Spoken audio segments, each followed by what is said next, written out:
Hi, gang. Welcome. Let me move around all my Zoomy stuff so I have you all in the right place. Have the chat up. And Piper, you've been with us before, right? So I don't need to do my usual spiel. Or are you brand new to us? Oh, sorry, I was having a hard time finding my mic. I have been in a class with you before, I think, but For the About project or for something else? uh, for something else, I can't remember. Maybe I've been with Okay, a class with you. I'm not sure. all good. It was possibly the Cogswell classes that I was doing last year and the year before. Those workshops, if it was something that was one of these, join me at Zoom. Okay, so that means that I will do the super quick version of my intro.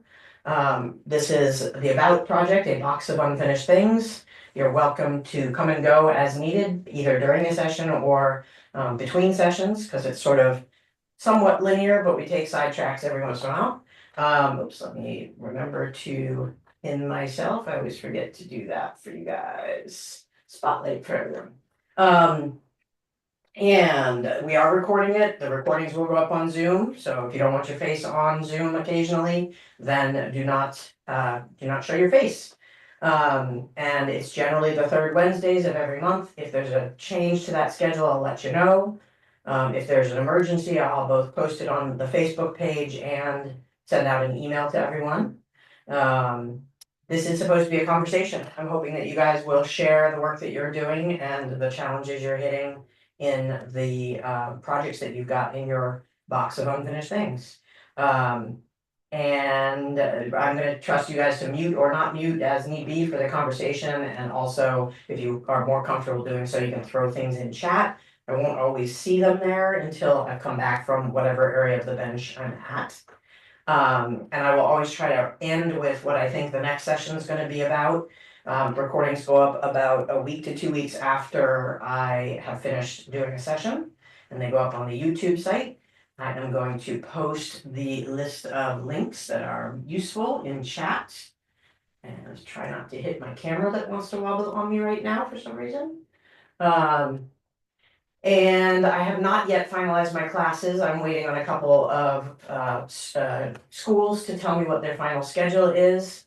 It's looking tentatively like there's a 2-day class on each coast in person, and then I'm gonna work my schedule around that for my virtual classes for workshops. At this point, I'm looking at a revamping of my stone setting class so that it'll be a combination of prong and bezel set work. And one of my hollow forms classes, which we'll talk a little bit more about today, because we're doing hollow form work. As always, if you are a Rio customer, you can go and put this code that I'm pasting into the chat.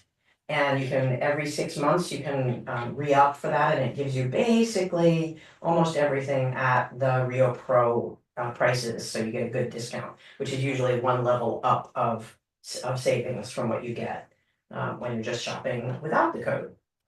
Let's see, did I have any other tidbits? I will give the reminder, because sometimes we forget when we're looking at the box of things, as I have been doing this past week when I was in the studio, to sort of identify where you are on why is it sitting in the pile? Is it blocked by a design issue? Is it blocked by you have a lack of materials? Do you have something that you hit that you're not certain how to achieve it? So it's techniques or skills based. You just hate the piece, totally legit, or some other reason, and separate those out, because when we have a few projects, they can get sort of overwhelming. So the more you can sort them out into those categories and sort of take them apart. If you just can't stand the piece, take it apart literally and take the stones or whatever the materials and repurpose them. If it's technique based, look for a class or bring your question here and we can see if it's something that we can fit into an on-screen project. If it's materials blocked, it's gonna depend on how you source those materials, you know? Sometimes for me, it was like I had all but one piece of mokume-gane in the same pattern that I needed. Or the stones can't be gotten anymore because the cutter doesn't do any more cuts in that style or whatever. And you have to figure out how to work around it. So, yeah, sometimes it's just renegotiating the design or coming back to it with fresh eyes afterwards. And that's what we're doing a lot on screen here. And I'm gonna show you some progress. I've got all kinds of show and tell. I will also say if I get rambly, you can call me on it. I got about 3.5 hours of sleep last night and I've been on 8 hours straight of Zoom meetings today. So I'm a little swirly. And also it means that my sawing is an atrocity, so I'm really hoping I can get us through the hinge demo I wanna do. Questions about any of that before we leap in? Okay, most of you have heard that a few times already. Next up is we usually go into, does anybody have any things that they are stuck on or that they are proud of and want to show off that they've been working on, especially if they come from your box of unfinished things, but they don't need to exclusively be from your box of unfinished things. Maybe have anything they need help on, want to chat about, switch back from Spotlit. Anyone? I have something, but it's not from the box. That's okay. Let's see what you got. So I'm working on this piece Yeah, and I sawed it out of there. nice. And remember last time I told you I got into the show. So Mhm. I'm trying to figure out how to mount this. But So it's then showing through the back piece, the cutaway? Or just by itself? by itself, Yeah, part of me wants to make sculptures that are also wearable. So, one of my dilemmas is how do I connect something here so it's in a base, but also take it off to be able to wear it? yeah. So there's a few ideas on that front. There's an artist whose name will not come to me, but I'll try to dig it up for you. She was in a lot of Lapidary Journal, special stories, mid Lapidary Journal days. And she makes, pieces that literally come apart into sets of earrings and rings and bracelets and containers. So she makes them as units. And then you either unclamp an earring clip or there's something that's in there by a pressure setting, or it's trapped inside of it, and when you take it apart, the chain is inside, so you're pulling out the ring. Little containers is a great way to go, and then there's some Mhm. sort of reveal thing. But also, sometimes it's about figuring out what kind of structure you want to either display it on or hang it on. You know, if you do a lot of brass work. If you build a brass tree-like thing and your creatures or your sculpture pieces are all living on it in some way, um, that would be another way to go. But also hold back up that thing you cut it out of. Because there was something really cool about, yeah, and then when you put your piece back in where you cut it out, but held it back a little bit, like when it was just offset by a ways. So not stuck all the way in, but look for yourself, look at it set back like a half an inch or a quarter of an inch. See how that starts to create dimensionality and so on? So if you Yeah. have the cutaway, what happens if you put some kind of rod coming out of your cutaway and you make your cutaway into a stand? And then that lifts off of the shadow box behind it. Right, so Mhm. that piece is, what you're holding in your right hand, I think, the frame.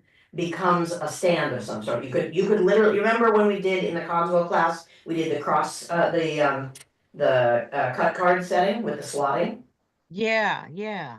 Right? Uh-huh. So you make a slot for the base of that upright and immediately you've got a stand, right? We did something like that. We did something like that, yeah, and you could do it either just a piece of metal that creates the support for the base, and then something comes off of it and hangs out of it.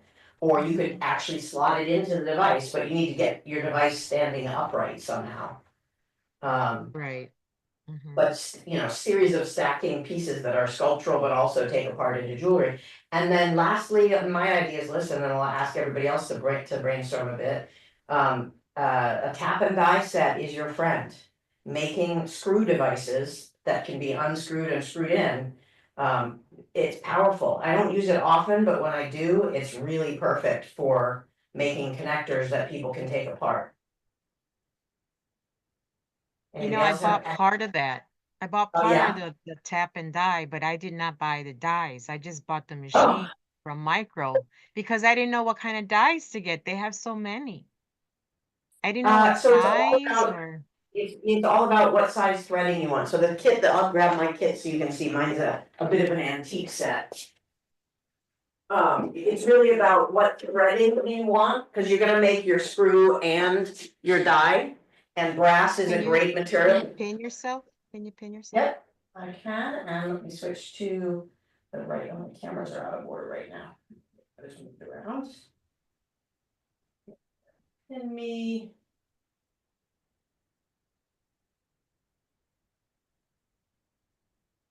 So if you don't know, it's not pin, I need to spotlight, don't I? Spotlight for everyone, there we go, am I big for everybody? Yes. Let me get redid where my positions were on this. So a good tap and die set you can find at antique stores a lot, or junk stores, you know, used tool places. Mine is missing one, no, the die is just in. So a tap and die set is gonna have some kind of device that you can spin. And Mhm. then a set of dies that you put inside of it that you can create either the thread or the nut, basically. So for example, you could take some tubing and do the outside of the tubing or do the inside of the tubing.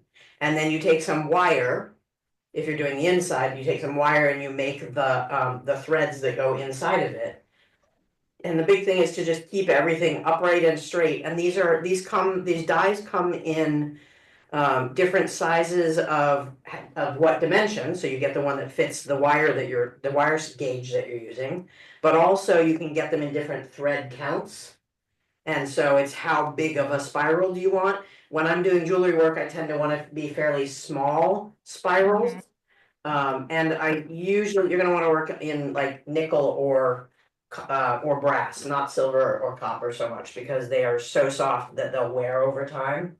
It's not impossible, you just have to just know that it'll wear out. Okay. So those are great for, you know, you can, like, you've got a hole in the middle of your sculpture piece there. You could make a rod that sticks um, out of your frame. And then somebody has to screw a little belly button in that has a little gemstone set into the front of it, or whatever you wanna do decoratively. So, that's a few ideas, Thank anybody you. have other thoughts?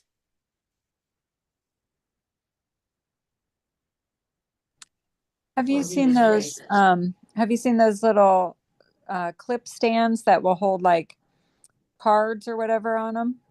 Mhm. But instead of having a clip, you could have even just a little spiral that you could stick it in because it's flat. So And that could a give, coil. yeah, and a coil would give you some movement if you did it right, if you made it really hard sprung.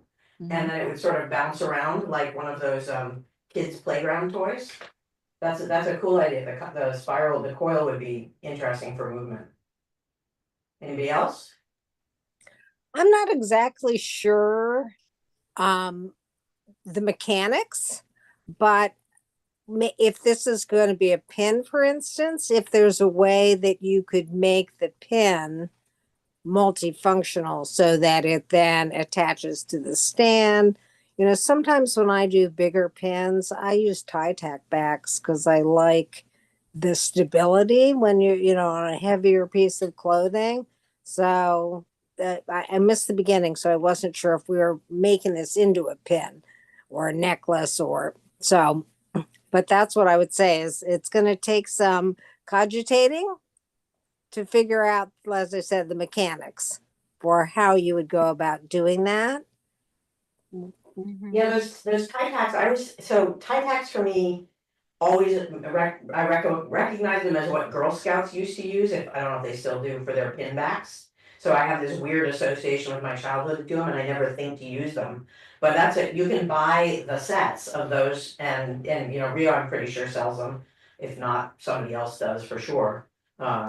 And that's a great, then you don't have to do all your threading and everything, because it's pretty much a built-in unit. You got a thumbtack style pin, and then, yeah, any good hole in whatever you decide to rack it against.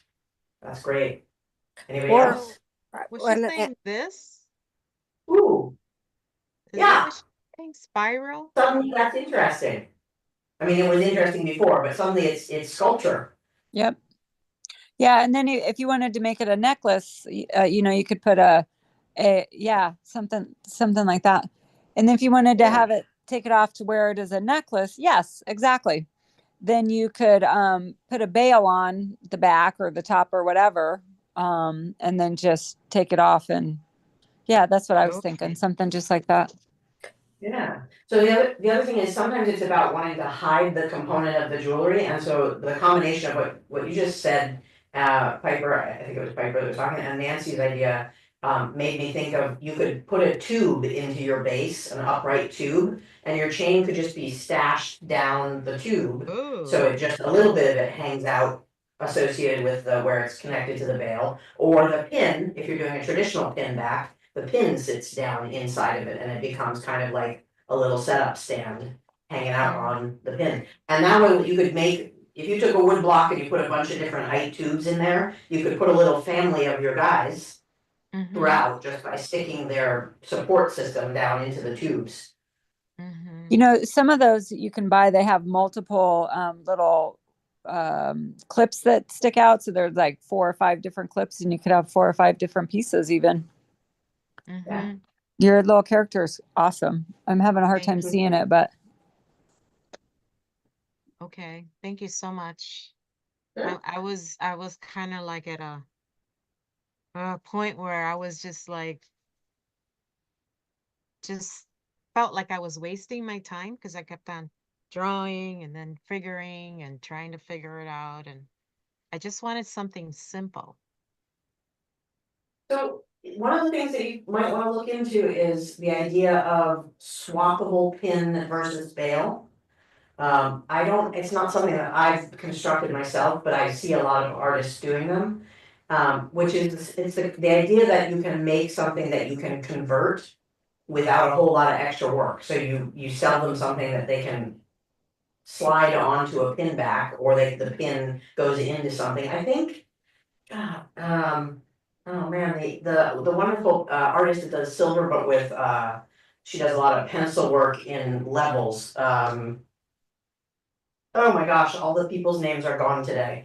I'll look for a couple of people that I can post to you, because between this gal that was doing the convertible ones that I'm thinking of, and the artist that used to be in Lapidary Journal, her stuff was crazy good. How many different things? She put like 6 or 7 pieces of jewelry all in this one construction that she did.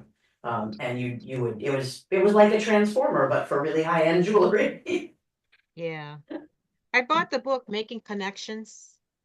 Nice, So nice. Susan Leonard, Yeah. and then that got me going, but Yeah. it's always All right, nice to anybody have else? critique. Thank you.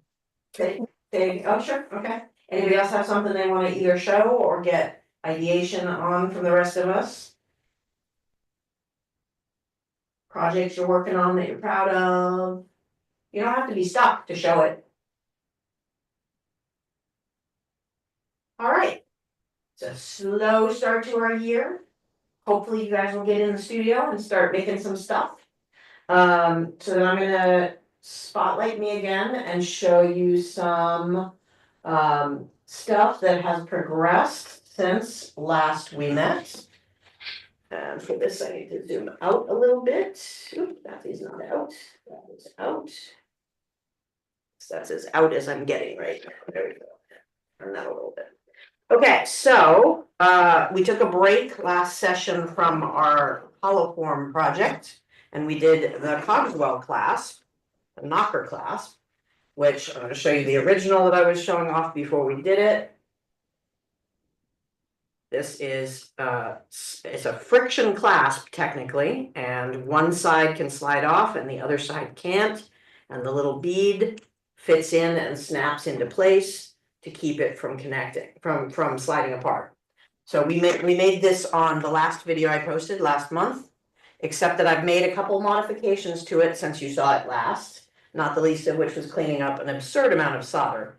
But I did not like how the squiggle looked with this design. I had left too much material. So I've since cut my my rod and soldered in a heavy gauge jump ring and then reconnected the top half of it to get it to pop in. Just feel like that goes a little bit more with the design of the necklace it's going with.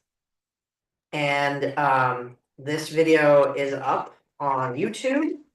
And then because I was spending all that time making such a fancy clasp, I felt the need to make a necklace to go with it. So I haven't yet finished my polish and set the stones.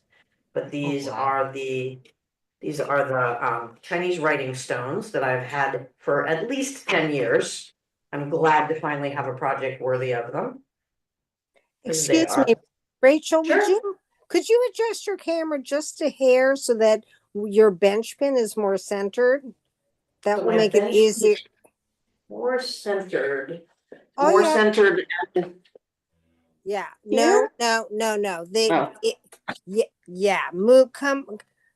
We're seeing a lot of the left side of your bench, and so it's harder to see like the clasp when you're showing that. That's great. So I should zoom in on the clasp for you. That would help. Look, that's okay. I got what you were saying. I actually saw your post on Facebook about that. Oh, gotcha. Well, But I I was just gonna ask Rachel if you would bring the clasp up so I could see the clasp, so. Yes, hang on just a sec. So here's what we've got. Let me zoom in on this one because this is a lot easier to see what's going on when we're close in. So I ended up swapping out the zigzag style that I had started with last time. I did one of those. When I was originally doing it, I was going for the zigzag. Because I just didn't like how it looked. It was too crowded in there for this style of necklace that I'm doing. And so the way that this one works is it pops out and the larger ring is able to slide past. So this just hinges. It's held in place by those two soldered down jump rings. Put it back on and it pops closed. Now this is good as like this could be a pendant unto itself that you could put hanging. I would hang it downward if I were doing that in the center of a necklace, right? That gives it a nice look. But I was interested in how you adjusted that center post, so thank you. With great trepidation. I straightened out the squiggles, so it's a little sloppy and I still have to do some polishing up. I chopped it off right there. And then I clamped it up to there, right up to where I was gonna be soldering in a set of cross-locking pliers so that I would hope I was taking a big risk because the most likely thing is that I would either disconnect this solder joint or I would melt this stuff closed and seal it. So I had to do some very careful, very quick soldering. And at this point, what I did was I filed in a little bit of a groove so that my jump ring has plenty of space to rest inside of it and it gets a better solder joint. In point of fact, I had to do this twice because I didn't do a good enough job connecting my top one and it snapped off on me when I started using it. And then once I had that done, I put my cross-locking tweezers right here across the front of the sort of middle of the center jump ring so that I wouldn't release this solder joint. And I already had my ball on the end of the piece that I had made, so I trimmed it and sized it to make sure that it would in fact snap in where I wanted. Because that's the critical part. You don't want it too tall, you don't want it too short. If it's too short by a smidge, you can kind of fudge it by changing your nice circle into a bit more of an oval, but it gets messy if you do that too much. And then I soldered that unit on top of the jump ring, and that's where we land. While I was at it, I had a huge pile of sloppy solder underneath. So I got my solder reflowed on both of the jump rings just to clean it up a little bit. I still have a little bit more sanding I want to do to make it to make me happier about how it looks inside. And then polishing it up, tumbling it and polishing it. It looks So- great, and that jump ring really echoes the design. So good choice. Yeah. Yeah, I'm a lot happier with it. I'm trying to not be stressing that I feel like I'm about 1/4 of a millimeter off center. Oh. Thank you. I can't tell whether whether I actually am or whether it's just that the smaller jump ring on that side makes me feel that way.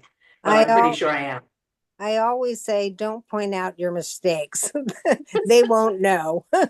Teacher, I feel the Didn't need to notice share that at that all. mistakes happen. I know for me, it was kind of an eye opener when I finally realized that my teacher's work had unpolished or scratched stuff just as much as mine did sometimes. So I mean, I'm happy to tell you guys that's why I'm here. I'm showing you the things that I have to correct, showing you the things that go right and wrong. The challenge with this particular design is that you have to actually hold it up so it spins back out into its laid out state, or else it gets all wonky on the connections. And then put Would it it help? back on you. Pardon? Would it help putting the stones on when you put it on? Is that So gonna- it may get a little bit better, but no, the nature of this, so it's not about the weight of it so much as it is about the fact that I'm using this particular style of jump rings going up and jump ring going over, right? If I wanted to solve for this, I could do a double set of connectors instead of a single one, and I could go more straight across. I'm gonna draw that one because that didn't make a heck of a lot of sense as I said it. And it is an important and subtle thing that you need to think about when you're making connectors, right? So if I have these two things right here, like I do now, so I've got a jump ring and a jump ring, and then I'm putting a jump ring here, it's got a pivot point. If I want to limit that pivot point, I would instead do something like this, and I'd put a jump ring and a jump ring, or potentially even one big jump ring between two sets. Because what that does is it locks it slows down the torque. I don't know if those all showed up on camera. I feel like I'm going in and out. Let me zoom back out again. So which one's loose? The middle one is loose? So And the other ones are solid? yeah, solid? so right now I'm soldered, and then I have the loose jump ring going like that. So that Okay. creates an opportunity for the rings to flip, right? What gauge Another metal thing, or what pardon, gauge wire are you using? on my jump rings, probably 18 or even less than that. Let me double check. And the bigger one? The gauge on my actual design is Yes. 13 gauge.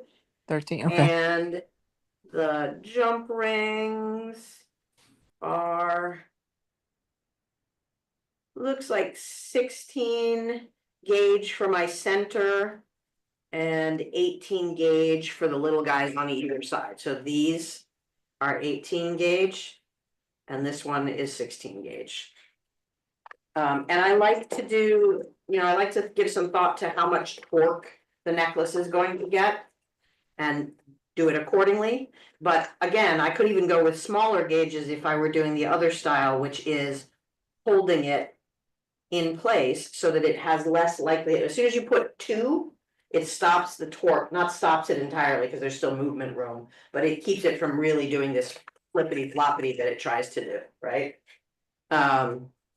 But that would be a different style that would lay differently on people. As soon as you do that kind of connection, it doesn't size up or down as well as one that has only a single point. Because if you think about it, let's actually look at this sort of fluidity that we get with the kind of connections I've got, right? So I never want to put it straight across at the halfway mark, because that's going to flip over itself all the time. So I always put it up at sort of the what is that, 2 and 10 and 2 kind of position for this kind of a design. If I'm just doing the single connectors. If I were doing double connectors would be great if it were a bracelet and they went straight across, because then it keeps it lying flat. But again, even if I were doing two on a necklace, I'd want them a little higher than center. I want them heading towards the top so that there's not a pivot point around which it tries to flip. And that's gonna change how much movement I get. So if I'm on a larger neck, this particular style is gonna be able to do this. If I'm on a smaller neck, it's gonna be able to do this, right? It's gonna flow downward. As soon as I put two, it kind of stops it from doing that full movement. So it may not look the same on a larger neck or a smaller neck. It can influence how much it can move because it doesn't get this kind of directionality. Can I Right? ask a And this is- question? Oh, Sure, sorry. always. When you were designing this, the rings that are between the round pieces, you decided to probably keep the organic shape by using those versus using square wire like between them, the lengthwise between them, which would have kept them all still, but it would have changed You the whole mean- look of everything. Oh no, up You and mean- down. You know, north, south. This. Exactly. So square wire. Or a half round or something, that would So- have kept it still too, but it'll change the look of it. You mean because it will lay flat against the body? Right. It lay flatter, so I'm not actually worried, once this is laying against the body, it's gonna stay fairly flat. It's the in-between while they're taking it on and off that's the problem. Well, So- yeah, I guess I thought that, I don't know how to say this exactly. I'm looking at the two pieces, in front of you. Yeah. So those, if you put one north-south between the two, yeah, portrait between the two of them, then that would keep each of, no, not, that's landscape. So if you put them like up, Sorry. down, right, between all of them, no matter how long it was, that would keep them all from shifting, Are right? you talking about like literally putting a piece of wire? Yeah, not that between long, them? but yes, uh-huh. Uh, Probably the same length as you're considering doing right now. I kind of got the idea that you were doing an oval sort of shape that would keep it from shifting more. actually change it, this is put together the way I want it, I'm just describing some Oh, of the okay. options that All would right. make it less do this, right? So Okay. as designed, it's staying, but you're right that if you were to put a piece here, when it's on the body, it will be more stable, but it still would do, if Oh, there's, it if still there's would? only Okay. a single point, it will still rotate when it's off the body. And so the frustration for some people is when they put it on, they don't realize that they've got this one flipped over and twisted or something like that. And they Yeah, don't that catch makes it until sense. they put it on, right? So I'm just talking about some of the concepts behind the directionality and how our position of connectors can make a difference. Yeah, I absolutely, that's actually a kind of a neat element that you could add though for both visual impact and for, as you said, keeping it resting on the body more flat. And I don't know that it would even need to be square or flat rock wire, although if it's going skin on skin, that might be more comfortable for somebody. Or metal to skin rather. What doing something like that would do, you can actually see it. It doesn't stop this action, but when it's resting on the body, it does keep it from bouncing off of position. Like I can't flip it once it's against something flat. So absolutely, that is a Great. mechanism for that. And it's a decorative element. You could, put something, some stone on either end or something, or you could even put some kind of big pearl or bead at the top, and that way that stops it from sliding, but it still has some movement between it. All kinds of elements that you could do with that. Great idea. What else? So one of the reasons I want to talk about why I give so much thought to this is that when we get back to the hollow form, the types of hinges that we're playing with, well, any connector that we play with on something that heavy is going to heavily be influenced by how much torque there is. And so that's been one of the things that's been keeping me up thinking about the hinges at night is how much weight am I putting on this tiny little hinge that's going to cause potential to snap. So not all connectors are good for all designs is what I'm getting at. So that is gonna get a little more polishing and love before I set those 3 stones, and then I will feel like there's a necklace that has done justice to John's clasp. And let's see, what else did I want to show you? So I've also, when I've been getting too burnt out on whatever's on my bench at any given time, I've been trying to dip back into the box of things and move some pieces that are a little less weighty in work effort than the one that we're working on. So this is a piece that was, this stone was going to be on a totally different necklace. I was not liking any of the styles that I came up with for it. And these are elements from a collection that I no longer make, which was called Elements. They're little lightning bolts. And I had a couple of necklaces that I found really horrifically boring and ugly. And so I took them apart. And have been playing with how the necklace goes. This is a little outside of my normal style for my chain necklaces, but they usually have some kind of drusy or fancy stone. And I have not yet decided exactly what I'm gonna do and how I'm gonna attach, but I'm gonna put pearls at each of the openings between. So this is sort of evocative of where the other piece that we're working on was originally gonna go, with some connectors in between. I don't know if you remember those strange triangle shapes. I can pull those out if we need to. But I'd like to have probably close up, something just dangling in the in-betweens, mostly as a decorative element, but also so that people don't stab themselves on the little extraneous things. I always love the idea of branchy necklaces, but they get a little ouchy at times. And so that's a pretty simple, basic way to reuse some of my parts. Because I didn't want to kill all of my already made, I had a whole boatload of my lightning bolts in various sizes. And figured I'd put them all into one project, because I'm done with that collection. Questions about this one? Okay, The gauge So, of metal yeah. that you're using. this is. I like the shape of it. Yes. Thanks. The gauges on this are all over the map. This is, that's part of what I needed to do, because I had made this really heavy one as a centerpiece for a necklace that had that. So the original design was this big one with some of the subsequently smaller ones Smaller on ones. either side of it with pearls in between. And they were all hanging downward, and it just wasn't me, even when I made it the first time, much less 8 years later or whatever it's been. So the gauges on the bolts are, where's my gauge?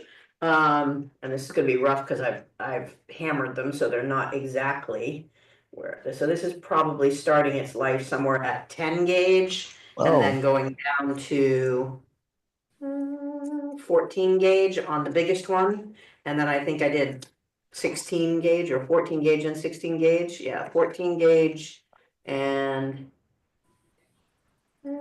16 gauge. I don't think I got much thinner than that, but maybe. 14 and 16. Okay. Yeah, so it progressively gets a little narrow. So I like things that scale both around the neck and in their proportions. So let's see, you can see the scale differential as we get to our smallest one, Mm-hmm. right? But the theme still runs through them, in that I'm taking, so when I make these, I make a pair at a time, so that I'm making mirror images of one another. So there will always be some kind of match elsewhere in the necklace, usually on the opposite side, but this one, I also like the things to set a little off center. So this one is intended to set just a smidge off to the angle. So Okay. how are you thinking you're going to keep it static? You know, enough I'm to not, grab it and put it here, I'll on. put this one on so you guys can see. Oh, okay. Yeah, this is, here, let me switch cameras. So this is supposed to have this level of movement, if I can use my fingers well today, come on. By the way, this little clasp is one of Myron Tobac's. They have some unusual shapes of, wow, words gone. I used them all up on my meetings. So this is gonna hang.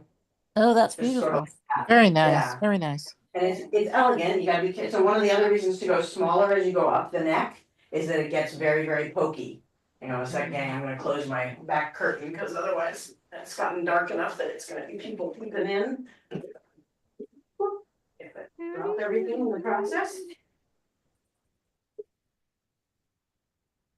So who is this Myron guy?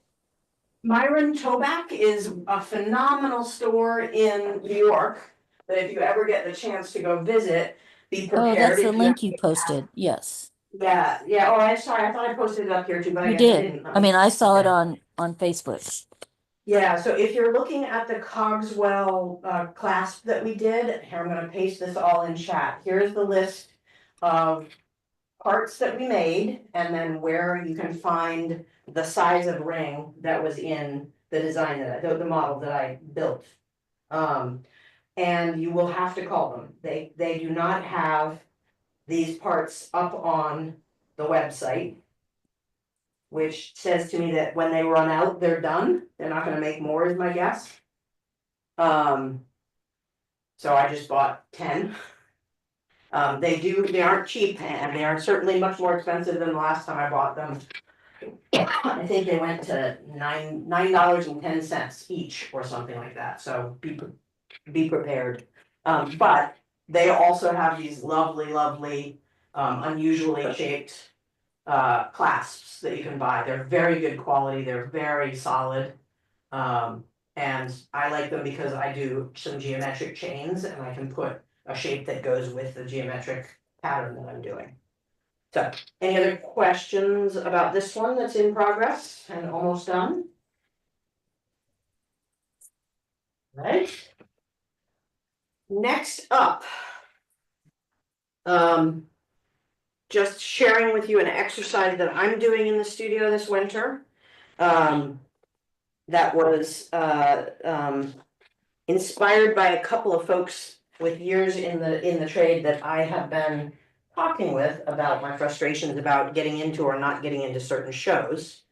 And the problem is I like to do a lot of different styles of work. And so juries can't always see the common themes in my progress in the photos that I send. When you can only send 4 or 5 photos for an application, it's limited to how you can show. They ask you to show a breadth of your work while also having some cohesion. So I always fight that battle. And somebody gave me some really wise advice that you can design a collection specifically to apply with. And so I took that to heart, and I've been thinking about that for about a year now. And what I realized is it's not that I don't feel the cohesion between my designs, it's that there are elements that I need to cross over. So this is the start of what I'm calling interconnected as the collection name, which is taking elements of collections that I'm already working on and selling regularly and blending them together. So in this case, it's blending my hollow forms collection, which is called trapezium, with my pendulums collection, which is usually done with nothing but drusy hanging down, and these are still in need of their final coloration and so on. But so for example, I am doing a lot with mokumegane in my hollow forms. But in this case, I've also added the mokumegane to the bezel wall, which is a pain in the butt, frankly, because mokume doesn't like to move. So I'm playing around with that, and I'm playing around with my reticulation hollow forms, but still keeping them in a design aesthetic that goes with the rest of my pendulum collection. So I'm having fun. I'm sketching all kinds of crossovers between about 5 of my major existing collections. And some of them go together like peanut butter and jelly, and others go together like jelly and pickles. So I'm holding off on some of those. That set was gorgeous as Thanks. combination my of showing yeah. both. Yeah, I think It's that's a my great first idea. dabbling into that. I'm still playing with the designs, but I wanted to start small, relatively speaking. And I'll go up from there. And then the last thing I wanted to show you guys before we get back to the hollow forms, can you tell I'm procrastinating on the hinges today? Is I wanted to show, because I've been talking clasps with you, and because I'm thinking about my clasps workshop for the year, I want to do a little show and tell on some of the kinds of clasps that are out there.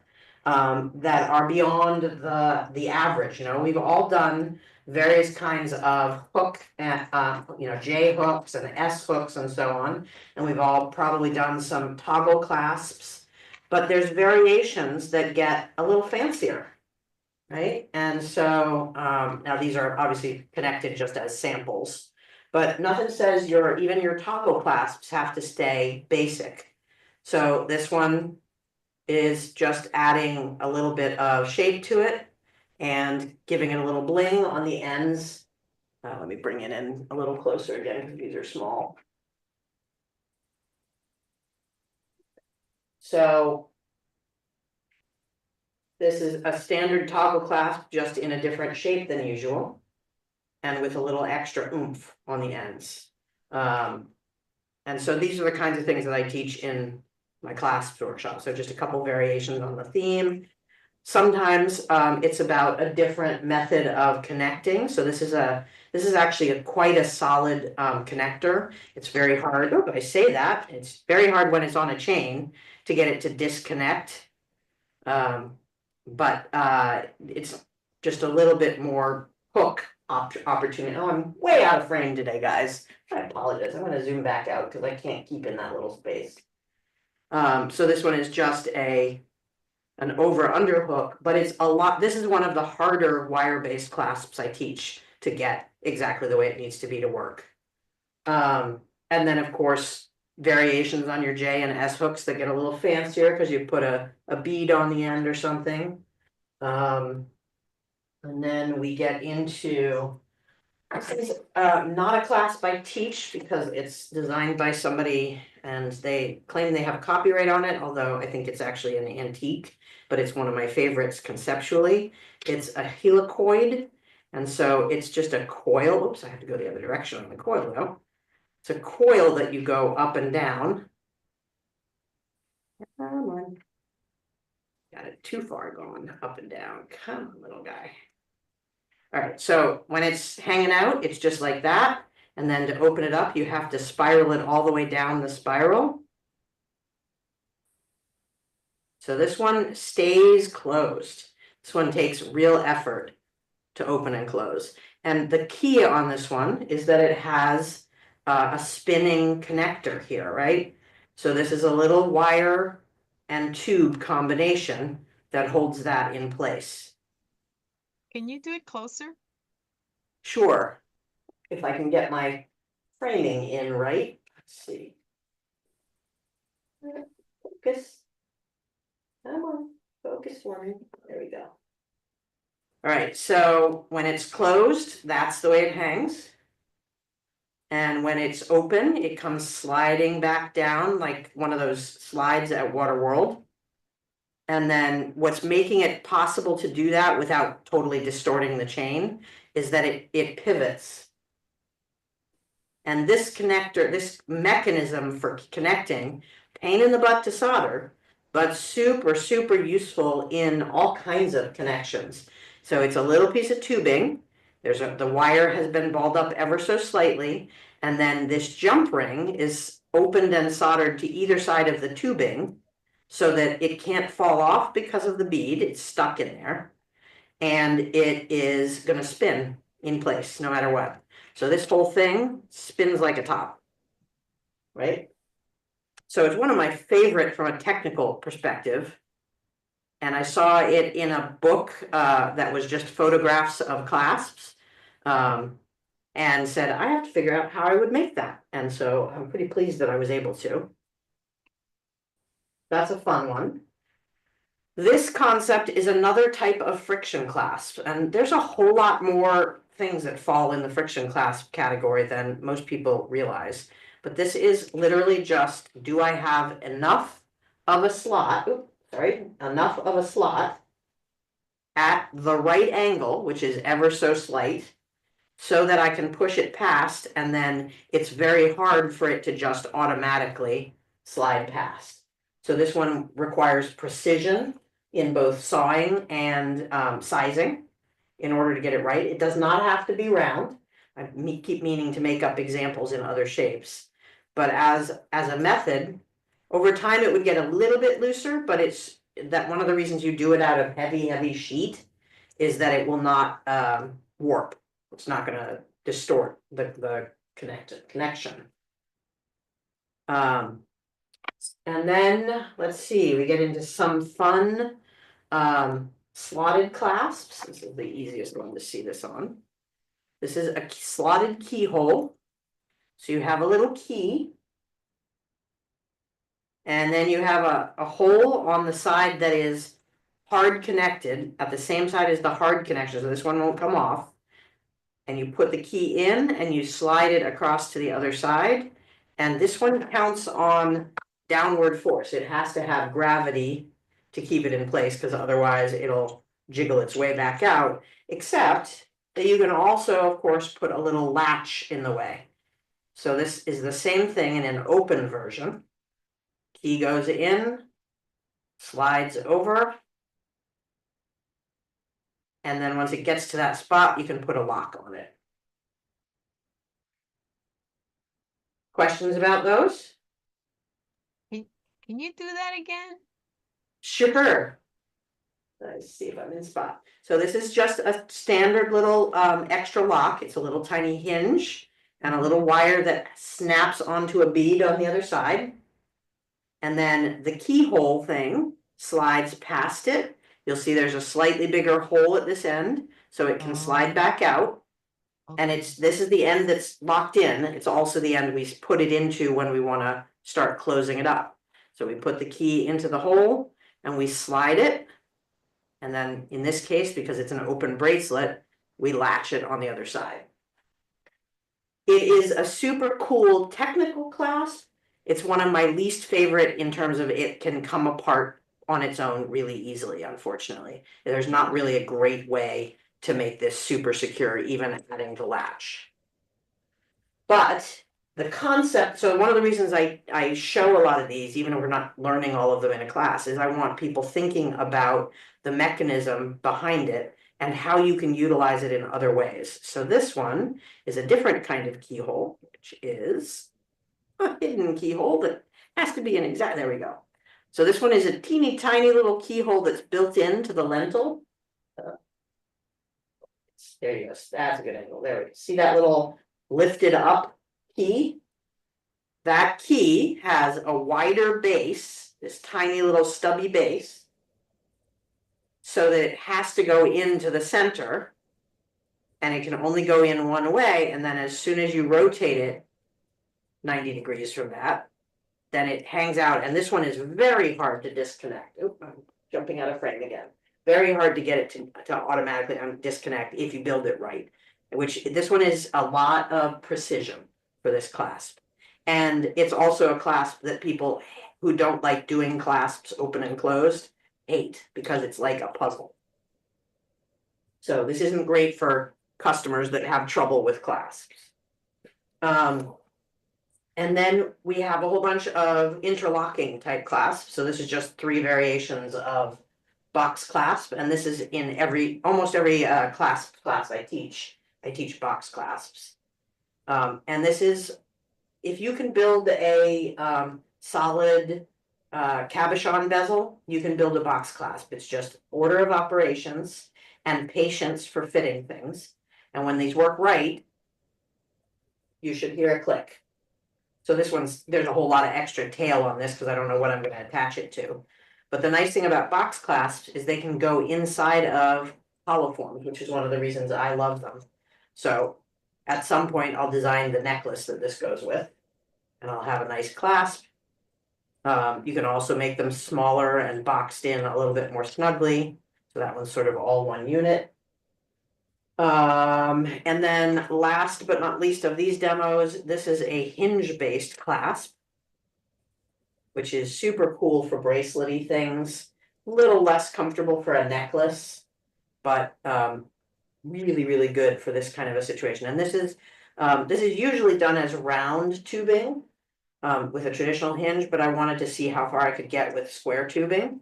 And so the whole point of this one is, again, this is a style of friction clasp. This peg inside of it is kept in place, locked in with a little line that goes between the 2 peg points. So it's in this case, it's 2 flats of rectangular wire. And then the fact that it is a snug fit is what's holding it closed. Is right? that considered a bayonet clasp? No, bayonet clasps have by necessity a spring in them. Okay, yeah. Yeah. And so this one, could you make a combination of some kind of bayonet and a hinge-like thing? Sure, but no, bayonet usually has 2 pieces that inset into each other and the spring tension holds it there. This is definitely friction. And one of the things, so you don't have to do it in a frame like this, but I like the frame for being able to put beads. This was my throw together scrap demo one, so it's not very neat, but so inside of the box half, there is a set of jump rings in there, so you could string a bunch of pearls, you could put chains, you could, the person I learned these from was Joy Raskin, and she does these spectacular leather belt based things, so she's riveting her leather belts in as bracelets, and it's really stunning. So those are the kinds of fun you have when you take one of my clasps classes. And I didn't mean that to be like just a big promo of it, but we're working on clasps and I want you thinking about, like John's clasp is fantastic and wonderful. It's not right for everything. It's not right necessarily for a bracelet, because it might get banged around and the bead would pop out.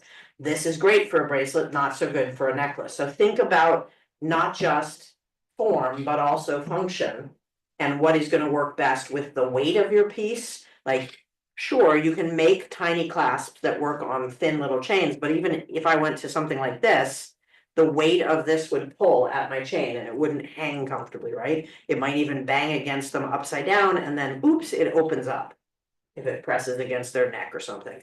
So give thought to the mechanism, both doing its job and how it will look stylistically with your piece. Questions about any of these, or do you want to see? The one that you just showed that was flipping, how would you This one? remedy that? Just put 2 jump rings or? So if I'm doing, I wouldn't do it on a tiny chain for one, so I Yeah. wouldn't do this, right? But if I had to, if I were doing, if I had a little bit heavier chain and I could do 3 strands of chain, sure, yeah, put 1, 2, 3 little half jump rings on here and run them off of it. Again, as soon as we put more than one connector, just like in the necklace I was showing you guys with John's clasp, as soon as we put 2 connectors, it stabilizes, right? As opposed to one where it's always got torque position. So if I only have this on one, I've got torque. Now, that said, sometimes I will design a box clasp that has an intentionally pivoting something in there, but it's still got to have a lot more oomph behind it. Like I might do a rotating one if I were stringing pearls or beads off of it, and I knew that it was going to not be pushing down on, if it wasn't going to get too heavy and pushed against. I could do it box clasp here, but then I'd be worried about if they rest against the table. So box clasps to me, really, I tend to do them as integrated into my hollow form, larger sculptural work more than anything else. I love making them, but I don't use basic box clasps all that often. That said, there are, I'm going to show, I'll pull over one more example. There are variations of box clasp.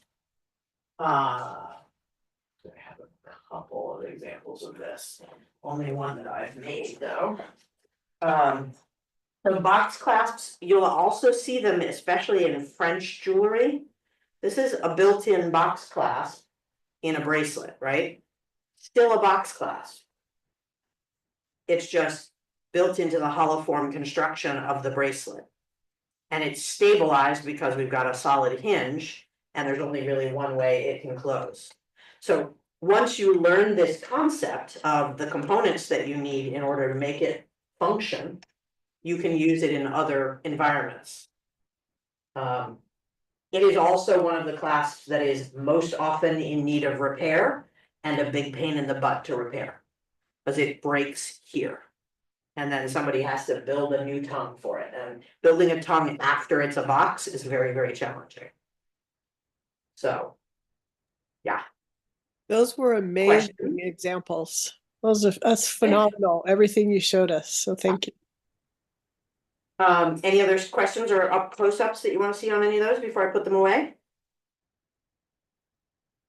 How Okay. did you manage get this. to know how to get, I mean, the one that's on the left side with the little stone, keep on higher, higher, there. This one? How are you able to fit it so perfectly when you hid that?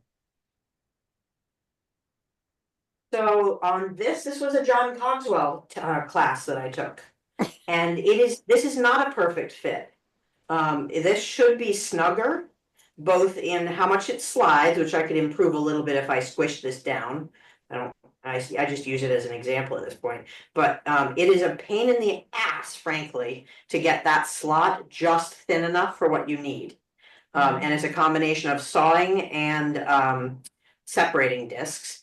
And my key on this one is a little too long because the trick to this and to the hidden keyhole clasp, this one, the trick to both of these to make them really high quality, like this is too slippity. This is too loose for this design. It works, it's functional. It just should be staying in place once it is in its fitted spot. But the trick is, I'm going to draw this one big scale because this is so tiny that you won't be able to see what I mean in this one unless I draw it. So that will give you the shot. Well, Rachel, I was going to just say that that's why my keyholes from your class are still sitting there. Yes, the tight fit, right? Unfinished project. Well, now is the time. So what we're doing when we build this sort of stumpy key is twofold. If we're looking at it from the top, it's a piece like that, and underneath it rests on a piece that is like this is like heavy gauge wire, and this is slightly narrower gauge wire.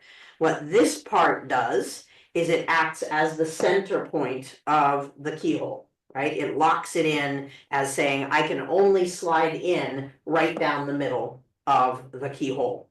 Because I've got my piece here and I've got a little thing shaped like that for my keyhole. So this piece can only fit one way right there. And this piece needs to fit slotting here, so we want it to just barely squeak. If you want to get really, really particular about it, you can actually make one end intentionally shorter and one end intentionally longer, and that means the keyhole can only go in this direction, not 180 degrees from it, right? But that's only the horizontal plane that we're talking about. Sorry, that's only the vertical plane that we're talking about. That's going into the slot. What we also need is our height of this piece and where we hit the bottom of it. I'm going to do a big scale version of this. So if I've got this unit as this piece here, this is coming out a little bit wider on either side.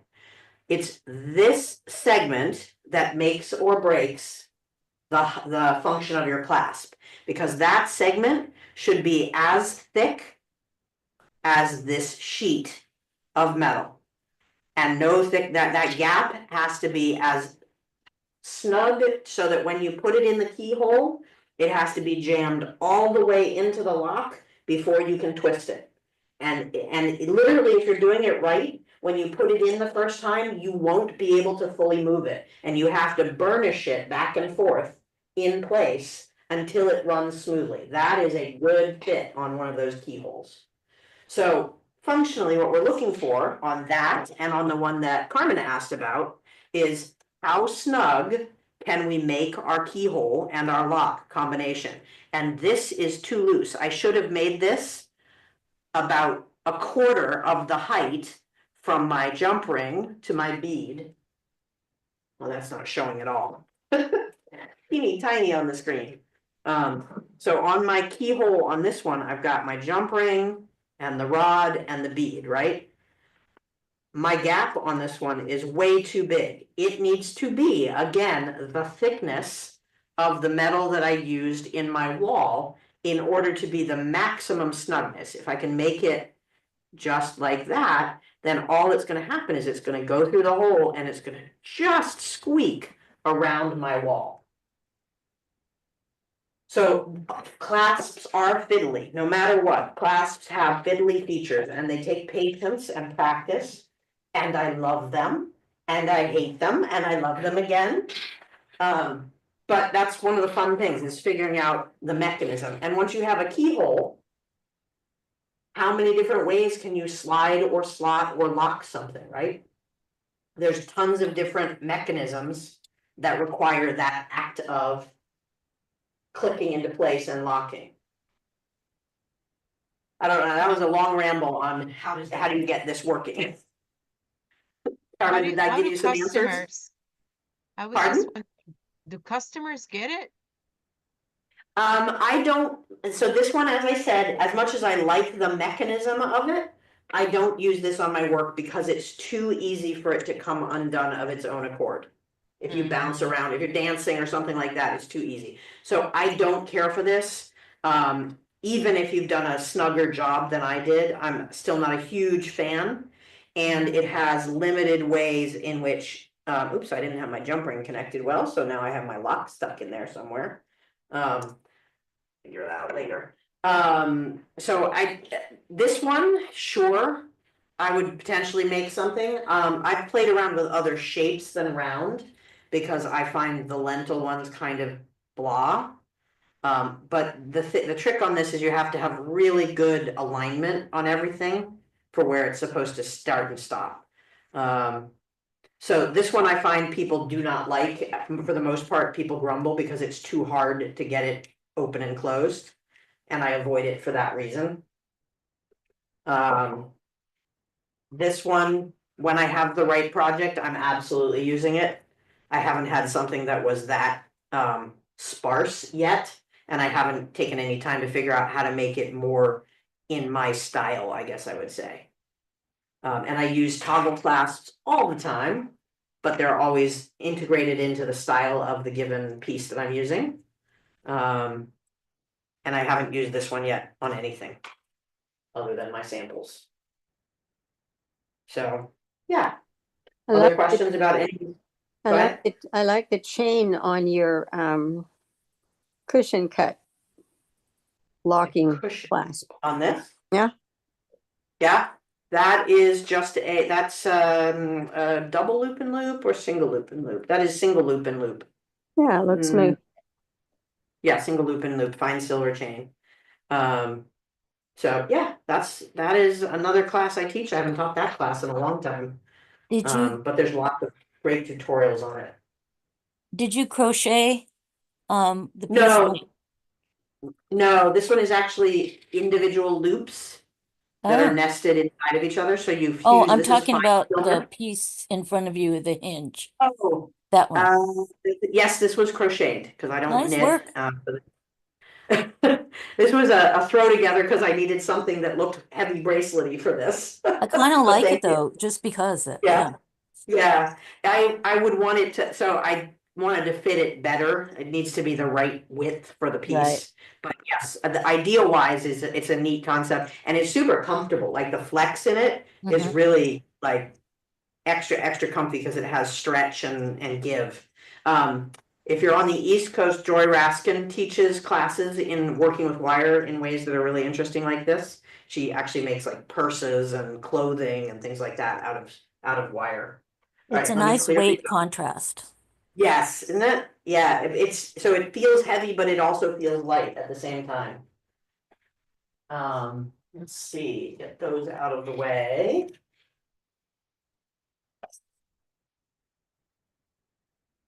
We'll make some hinges, hopefully. Oh, wait, no, one more excuse. This is one of my favorite box clasps ever. And if you have grandmothers of a certain age, you may have them as well. It's a lipstick with a mirror built in. And this one does have a spring on it, and I haven't figured out exactly how they've got it positioned. It's got to be somewhere in the backing of the hinge here. But it's basically, this is a giant version of our tongue, and the clever part about it is that the cabochon, by resting on top of it snugly, again, it's that snug fit thing, it holds the mirror closed, and as soon as we move off of it, we get the spring open. And then it also doubles as, it would be if there was lipstick in here, it doubles as the slider to move the lipstick up and down. This is just one of the coolest mechanisms ever. And they were super, super popular in the 30s and 40s, I think. That's So, cool.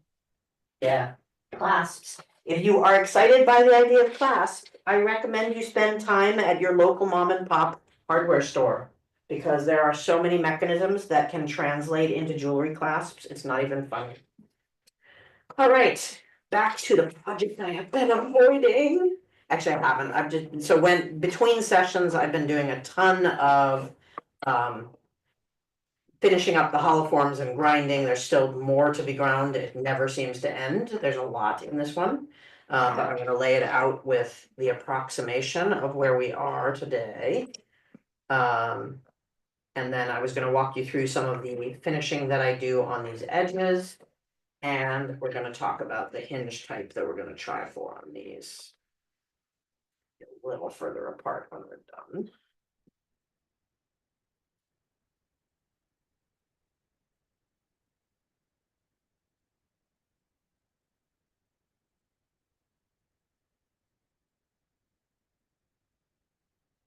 So this is where we are in the project today.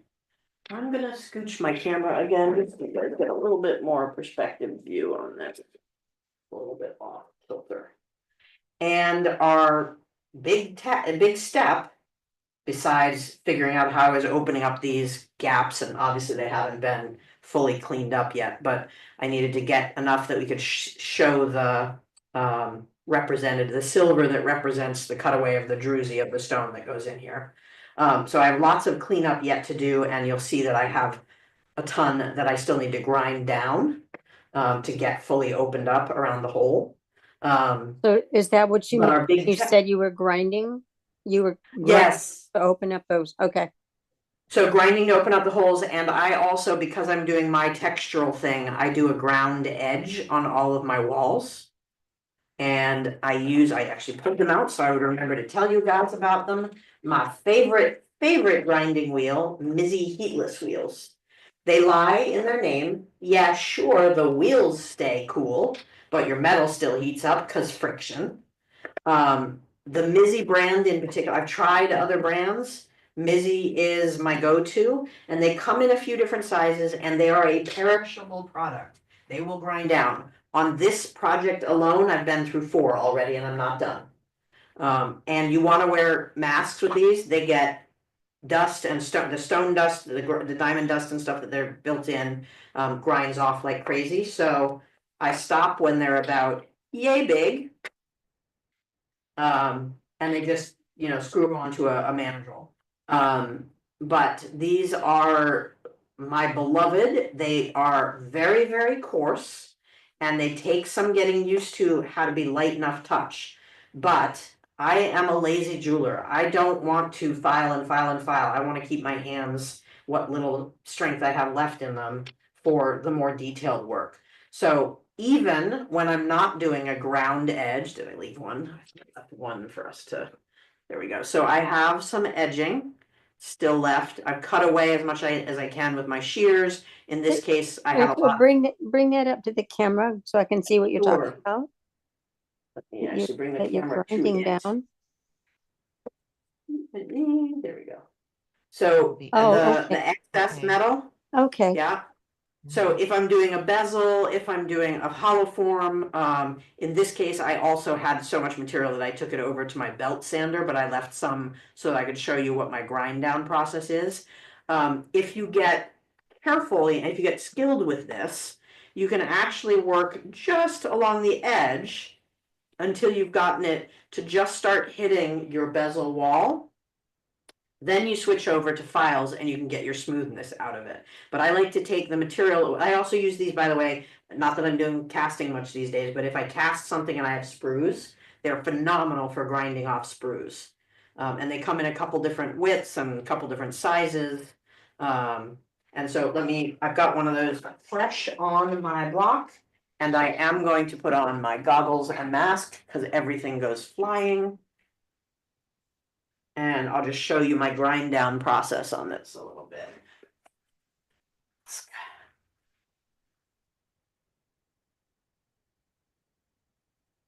I also get it like all over my shirt, and no matter where you want it to go, it's not going there. So what I'm doing, oops, I gotta be zoomed out a little bit more for you guys to see this. So position wise, what I tend to do is I support the piece I'm working, and I'm working off the edge. That's showing for you guys. So I'm working off the edge a little bit at first to get my grind down. And I'm doing a fairly light touch.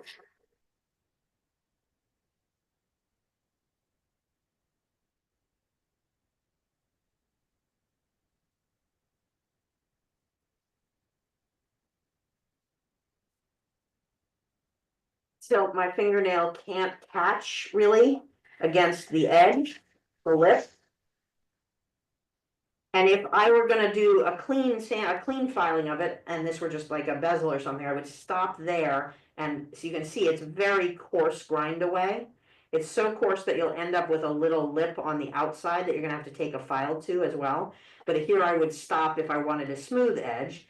If I don't want a smooth edge and I want my textured edge that I use on several of my collections, because I love it, I'm gonna go and work the whole piece. Well, first I'm gonna do the other side because I gotta get them to even level.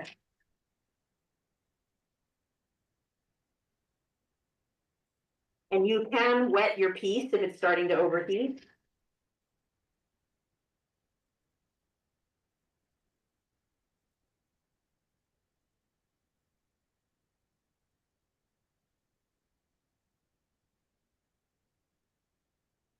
Practice this the first few times on pieces you don't care much about, because it's really easy to slip or over grind.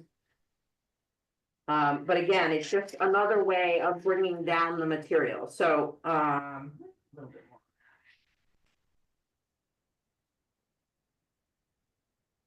And I actually find it's easier to be delicate in your grind when it's the bigger size. By the time it's gotten too small, it's spinning at such a rotational speed that it's just hard to control. And then once I want to put the texture in, it does one texture if I'm going this way and a different texture if I'm going this way. I'm always using this direction texture because it gives a really sweet upright threading.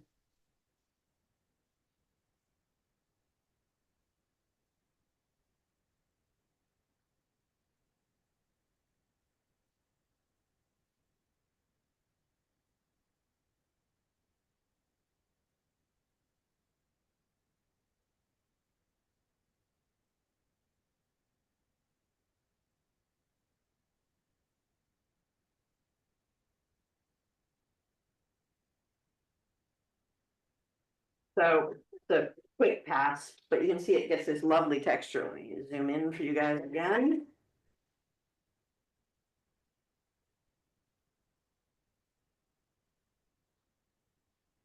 Come on.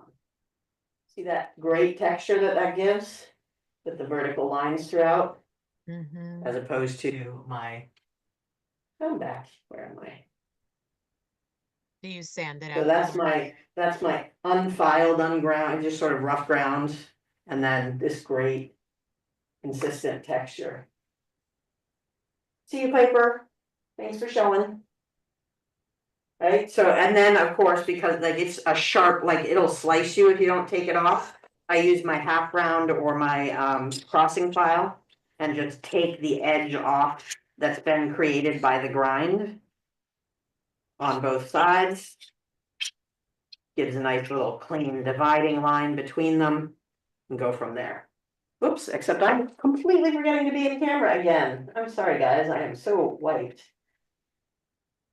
So I'm just doing a quick pass of brushing off the edge there to get my nice clean lip there. So there also is a texture that takes blackening or other patination really beautifully.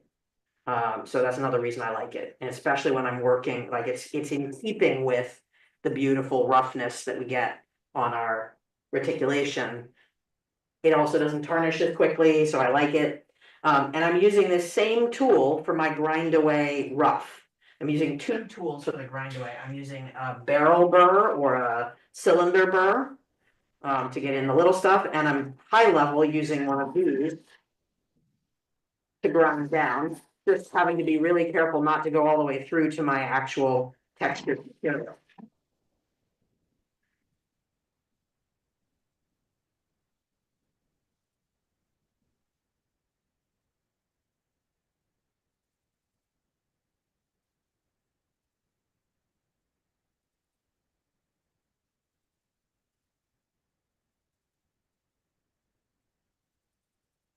So this is creating for me that cavern feel.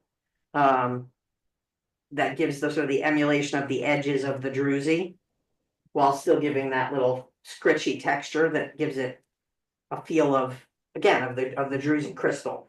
And then I'm coming back in and with the barrel burr, I'm doing a little bit more shaping of this.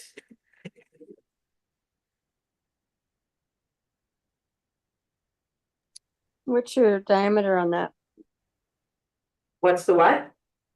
What's the diameter on that barrel burr?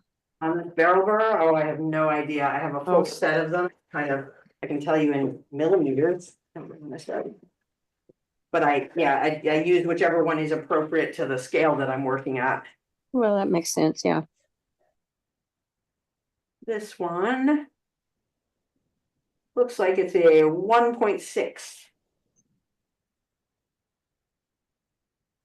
But you can see it gets a little bit more shaping and sort of like edge of the ocean geography. I don't know if you can see it because it's so sparkly right now, but taking it away and just creating the shapes. You can see it on some of the ones that I've done a little bit more too.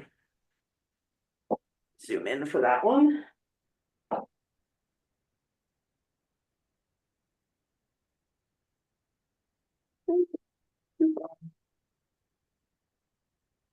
Right, so this is the combination, and I've got to do a lot of polishing around this still. Combination of coming in with the barrel burr to get my indents and things like that, and then the grind. And I've been going back and forth between them to get the effect I like. I'm not really going to be happy with this until I've done all of my grind downs at the front, and I'm debating whether I'm going to be doing any kambu on the interior hollow. I'm certainly going to be blackening it, but I don't know what else I'm going to do, if anything. So that's what I've been working on between rounds while we have been meeting. So are you And- shaping it just to have a shape that is going to be darkened or something, or are you putting something inside? So inside is reticulation silver. I don't know if you recall, but we built in earlier sessions, we built these little units of reticulation so that inside the hollow form at a different level, there would be a chunk showing through as if it were the drusy. Let me find the drusy because that'll make more sense. Stone. In a while. Seriously, where's my stone? It'd be fun if I've been doing all this work and the stone has gone amiss.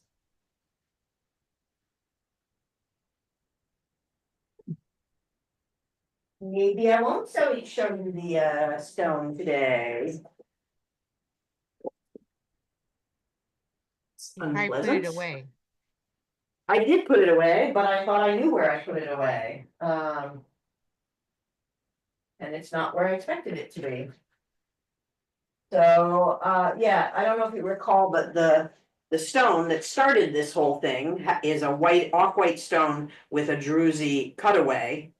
Yes. So it's high polished on the edges and drusy cutaway. So what I'm trying to do in the design is emulate that with the fine silver that I can polish up, and then the drusification by way of repeating the reticulation that is matched on the large larger object. So it's an emulation of this pair that we've created. Okay. And then we're now on to how are we going to connect them? So there's a lot of choices. And in this necklace, again, I'm going to tell you guys what I've said at a few other sessions, which is this is not the normal order in which I go about designing something. We're designing after the fact a lot more than I would if I were doing this not on screen, not going through the various lessons of it. So I would have a better sense of how am I going to connect the parts before I started. So originally I was thinking it was going to be very similar to another piece that I've done in large scale hollow forms, in which I put tiny little tubes running this way on the tops of them, and then I put a rectangular jump ring between them so that it has this kind of an action, right? But the problem is that that's only good for that kind of an action, and this necklace is heavy enough and specific enough in how it needs to lay that I'm going to need both this direction and this direction movement in it in order to get it to rest around the body, especially since I've off weighted it with the larger pieces on one side. So it's going to get really funky up in this corner when it hits the shoulder, right? So shoulder hitting somewhere around here.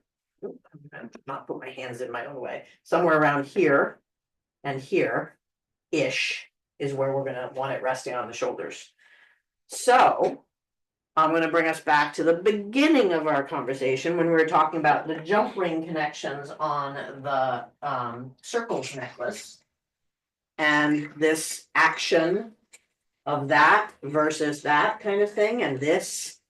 So always, especially on larger work, you need to think about how is it going to flex. We've probably all watched crazy fashion show series where they've got jewelry that they can't actually move their head in because it would stab them in the eye if they did, kind of thing. Don't be that designer. Be the designer that has beautiful, spectacular, large jewelry and it's wearable and comfortable. And I pride myself on really working, especially on my heaviest pieces, on making sure that they rest comfortably on the neck. This is going to be on the heavy side overall. It's a lot of material by the time we're done. So I want it to sit around the neck without having these weird like pokey outy bits or lifty uppy bits. And that means that I need to find the blend of hinge directions. So most often, I'm going to see how I can represent this to you guys. When we're on, I can do it on my neck piece. And when we're using our actual body for this, way out. Yeah, I gotta move stuff over.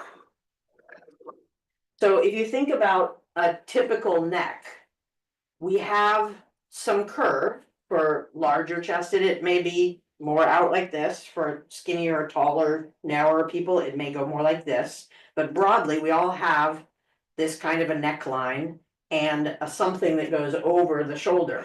So if we're looking side on, there becomes a place at which we need it to dip down. Otherwise, our clasp is going to sort of stick up mid-neck, right? We don't want the necklace running like this. We want it running and then over.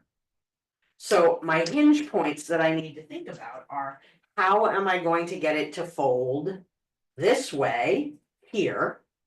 And then how do I get it to fold this way in order to either be on a skinny neck or flex out for a wider neck?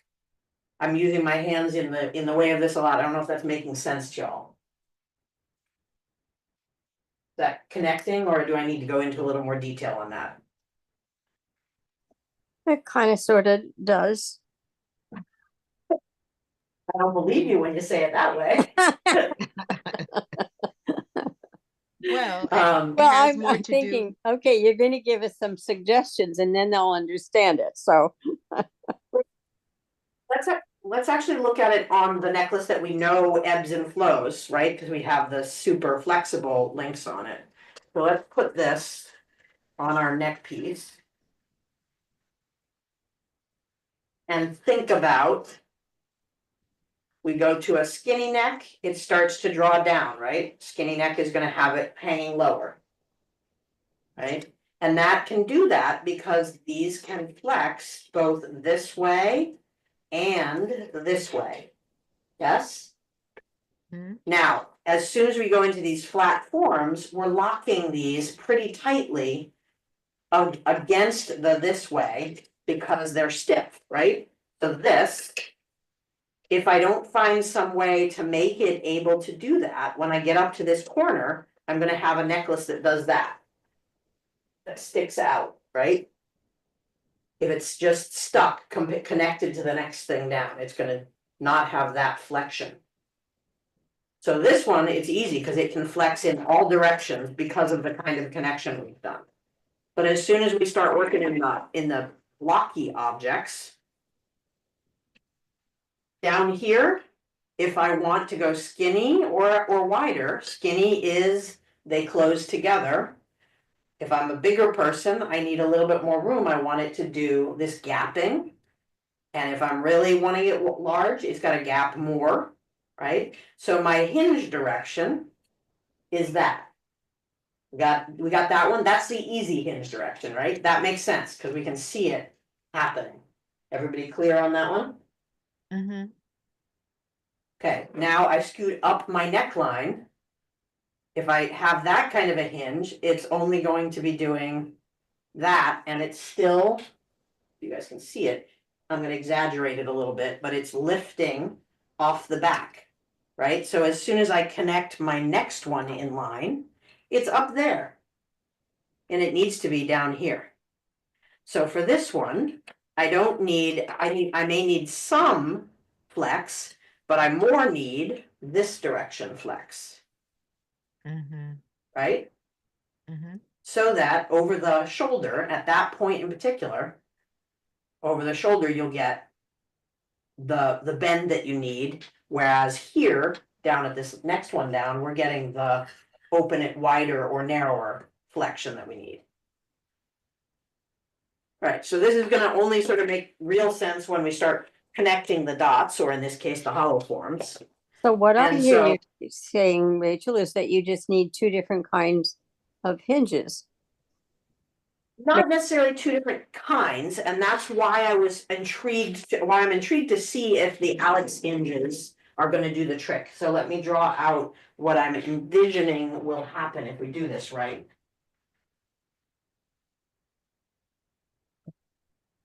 So I've got one piece and another piece. And then I got yet another and another, and they're gonna get progressively smaller. So if I want this, the flexion, the fold over the shoulder, my hinge can be facing downward and still be the same success. So our hinges, that the units that we're going to be building in the Alex style hinge, although I'm going to build it backwards, as I think somebody pointed out last time. I'm building it backwards. We'll talk about that in a second because it's important to the integrity of this. So I have a hinge unit that's going to have one piece like that and another piece that sits inside of it as a single thing. And I'm going to run a rivet through them, right? So this is a box, a U and a slotted piece that fits in it. If I have it this direction, got to do a lot of hand waving for this one, So guys. it's a saddle hinge.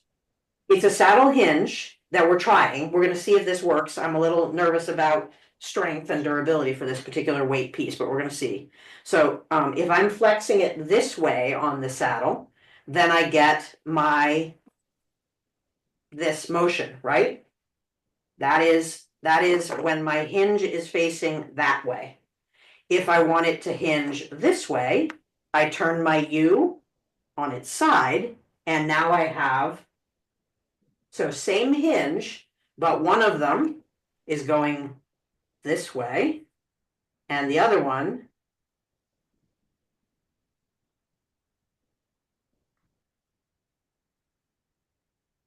is going this way. And then my rivet comes through like that. So this one lets me go back and forth. This one lets me go, it's going to actually be up, down. Is that making any kind of sense at all? I am with you. Okay, that's one. That's brilliant. Just same hinge, just Same change the hinge. direction. Right. Yeah, Oh, I gotta draw one. I gotta draw one more component of this because it's not just a simple hinge that we're doing. We are doing a two-parter. So I'm gonna be setting up a tube in there and then parts coming here. And parts coming here, or I'm gonna be setting up a tube. But my parts are gonna be, going like that, and tucked under there is my little cross piece. So this is the that way one, and this is the that way one.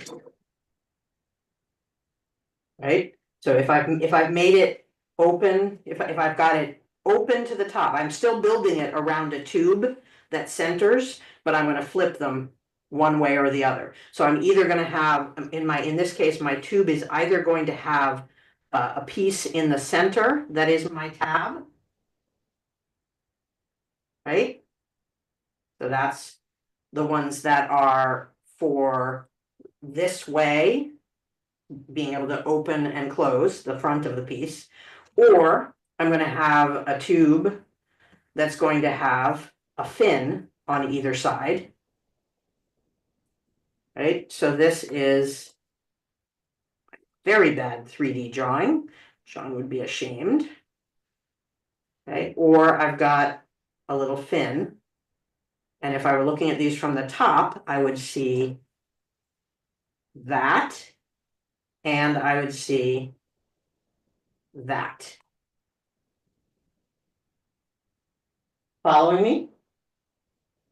Mm-mm. This is hard to wrap your brain around it stuff for me too. So if you're just like, I don't know what the heck she's talking about, Well, that's okay. For me, you were talking about Alex's saddle, which is a U shape. Yeah. And then you Yep. went to talking about tubes, and I am not sure where the tubes come. Ah. So I'm making a double saddle. Yeah. Right? I'm making a saddle on each of the pair. So I've got a saddle, I've got a saddle. In the middle of them is a tube that gives the connector to each saddle. So let me lay it out And here. where's You'll your see. rivet? Where's your rivet for that? The saddle. It's through the saddle still. So I've got a Okay. saddle coming like this. I don't have another saddle bent yet. So I'm gonna have. Let me bend another one because otherwise it's gonna not make a whole lot of sense. Where's my bending pliers?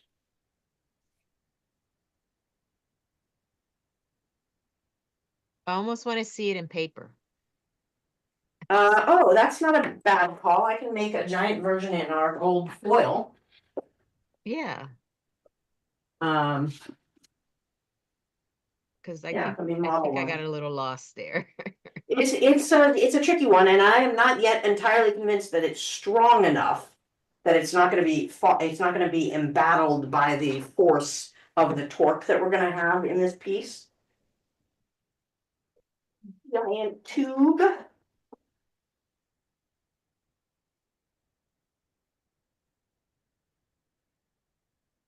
That giant of a tube.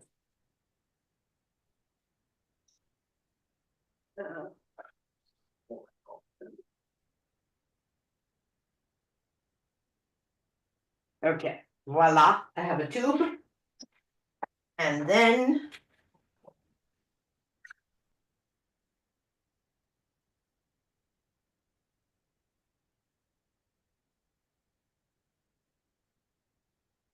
make two U's.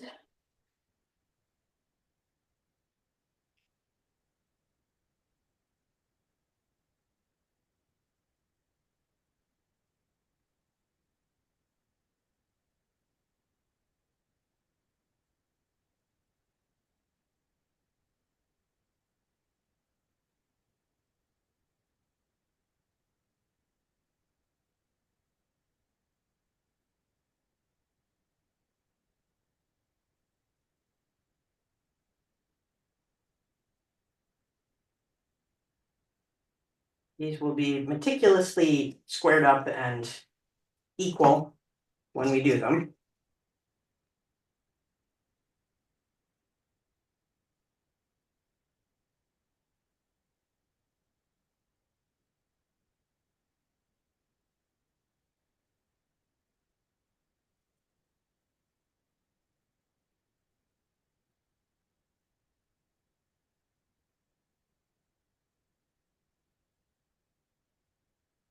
Oh, I always like it when you guys remind me to do paper models, because I should do more.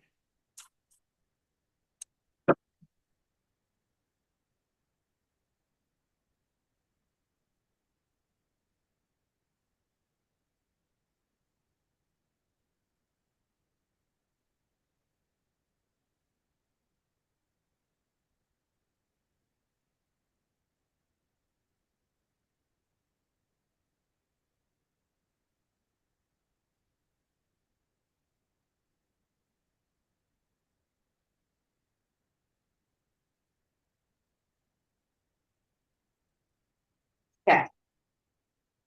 So, Mhm. Okay. right? Mhm. And because we're gonna hinge it here, let me see if I'm putting these right. This one should allow for flipping up and down. And yeah, pivoting up and down. And if I did this, Do you have a little escutcheon pen? I do not. A little piece of wire. Push through first.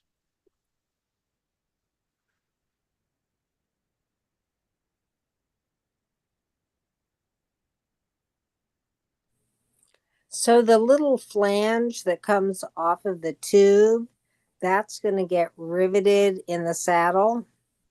Yeah. Okay. Yep. Get this where it should be. Yeah.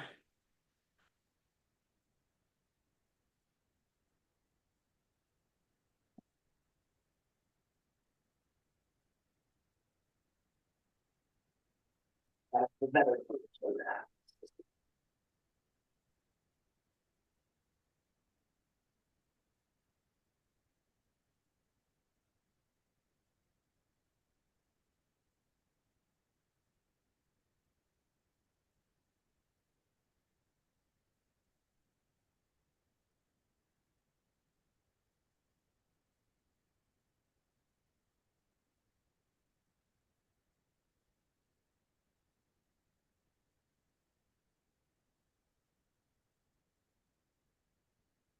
Really sloppy model, but we should be able to do that action. Right? Is Yeah. that enough to show you guys what I'm aiming for with that? Yeah. It's not like flip them over on top of each other, but they'll come together as a unit, basically. So that's one, and then the other, it's our version that is upright, and then the other is gonna go like this. There'll have to be a smaller unit inside, but you get the idea. Because it's gonna, in this case, I'm gonna have to fit it to the, my scale is completely off proportionally. It's gonna all be fairly small. So when we have it this way, the tube still remains upright, but now I have that movement instead of that movement. Mhm. I don't know, is that enough of a model for you Yes. guys to get the Yes. sense? So Okay. much better. Thank you. Yeah. And I That provided a lot of clarity. The Yeah. visual. Good. Good. Now, that's to say, if everything works as we're hoping it does, because I haven't tried this model yet. That was what we were gonna try on that call that, my technology was failing me, so we're back to trying this again. And I suspect it's gonna take a little thinking. So one of the things that has been keeping me up at night is, does it matter whether I do the U's on this side or on the tube side. Right, so I have two choices. I could have my tube and I could have a U and a U. Mhm. Well, I have three choices technically, a U and a U off of the tube and a single one coming from each of my hollow forms. Well, don't you Or I think can your have, your paper models would help with that clarity? so they do to an extent, but I'm just taking you through my thought process because I've already gotten to my answer on this one. Okay. Which is that the torque factor, when you're working on a hinge, there's a reason that we don't tend to do even numbers, right? And on a regular hinge, a traditional hinge.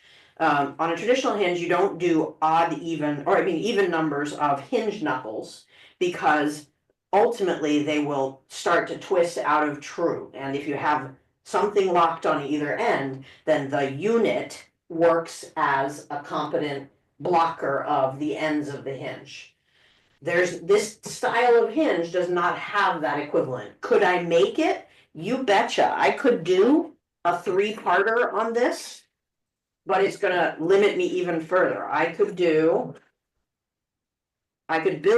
construct something that's like this, right? And then I have a 2-parter.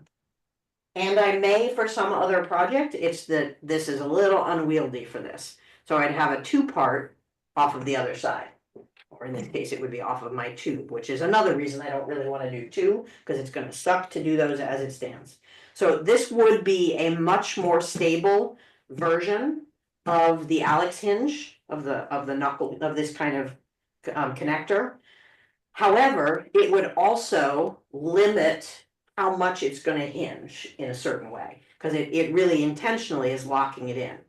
So when I started thinking about this on the pieces, I wanted to give thought to where is the greatest torque or pressure against the hinge going to be? And the answer is it goes with the weight, right? So these pieces are heavier than my tubing center will ever be. And so I'm going to put my U's, so the reason that I'm doing, Alex, when he's doing these hinges, he does this, right? He does the little side that I've got open, is using the U to make his tight hinge, and then he saws off the end of the U. But I'm doing them this way intentionally because I want more surface area soldering down my piece, because this is the point that is going to take all of the damage if people are moving around in it a lot, if it's getting mishandled as a necklace and not, somebody dumps it in a drawer kind of thing, so it's left resting. The pressure point is going to be on this part of the hinge because it's got the most weight. Pardon? The torque. The torque is what causes that force, yeah. Right. So if I left this as only a single one, or I shouldn't have scrapped my model so quickly, because you're right, it would show better than that. If I instead of having a single here, I had a double. If I had it this style, right, and my single was on the big piece, what would happen is, as it torques, this would warp, and my flat piece would start to do that. But because there's not a lot of weight behind it when it's just on the tube, when I'm doing it this way, this is my stabilizer. This is the equivalent of the closest thing I have to the hinges locking on either end, right? So this is going to stabilize more on the heavy weight. And sure, it will have some push against it, but this is going to be more likely to be able to move with it. And because there's a 2-parter to it, it has room to sort of fight on the other side if it's getting too much pull on this side. So what does that end up with? That ends up with my hollow forms are going to get the U, whether it's this direction U or this direction U. It's going to get the U's, and then my tube is going to get the 2 fins. So theoretically, that's going to give me my strongest options, and I'm going to end up with a little hingy thing like that in between each piece, or a hingy thing with them on their side like that, which is gonna let us do the torque that we need to this way. So I gotta make a boatload of these little U-shaped things. And a bunch of tubing, which I've pre-cut my tubing to the size that I want to play around with, because I would like these raising up between the pieces. And if I didn't manage to lose the few U's that I had pre-cut, there we go. This is where my sawing was not doing well for me today. So I'm just using whatever tools I can to get my bend going. And this is 16 gauge sheet, right? 16 gauge. Double check for you, because I don't want any chance of the U flexing because of the material. Did I put my gauge? Oh, there it is. Yeah, this is 16 gauge that I'm using for the fins and the U's. And the trick on this is that we have to get our U tight enough that it just clamps in another piece of 16 gauge. Bear with me while I try to manhandle this piece of metal.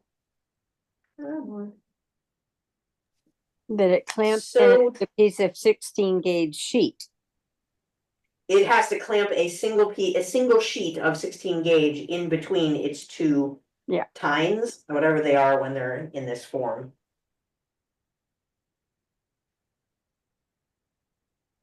Now, did you say it has to be nickel or something, or am I talking about? No, that was when we were talking about the screw parts that we were talking about making for your sculpture.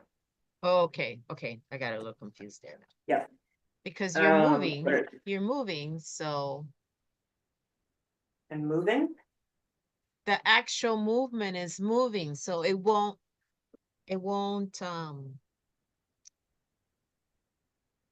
file away after a while. That's not the correct word, but So hinges are a weak point when you're designing, as is the fact that I can't find my 16 gauge. There we go. Yeah, so it's not that it's gonna like wear, it's that, where so it will actually risk work hardening from this action, right? It's also the reason that I need my clamp down to be tight, because if I can limit how much it can do that, as soon as I clamp this super tight, when that's locked in, no more room to wiggle, right? I can't do the big flippy floppy. So what wears out the hinge is if there's gapping. It's the same reason that if we do a traditional knuckled hinge, your knuckles should be really snug and your inside wire must be barely able to fit inside the tubing. Because anytime you give it room to wiggle, it's the wiggling action that over time loosens your hinge. But yet at the same time, you want the wiggle so your necklace is flexible. yeah. Well, remember, we're getting that flex from this direction. Okay. Right? Or when we're here, from this direction. So we don't want, how do I put this? We don't want the mechanism's pieces individually flexing. We want the combination to take the action. Right? And as soon as I make this snug enough that we can grip, better job of that. Like, that has to be hard to get off. This now becomes my fixture point, and I'm gonna end up soldering that on there, that unit, and then my big sheet represents the tiny little tab that's gonna come off of the tube when I'm done making the centerpiece. Okay, so since I have done this in a way that it is really rounded, one of the things I have to do to this little U, and I got besides matching it with my other U that I had made, there we go. Squish this other U all the way in and have a pair to work with.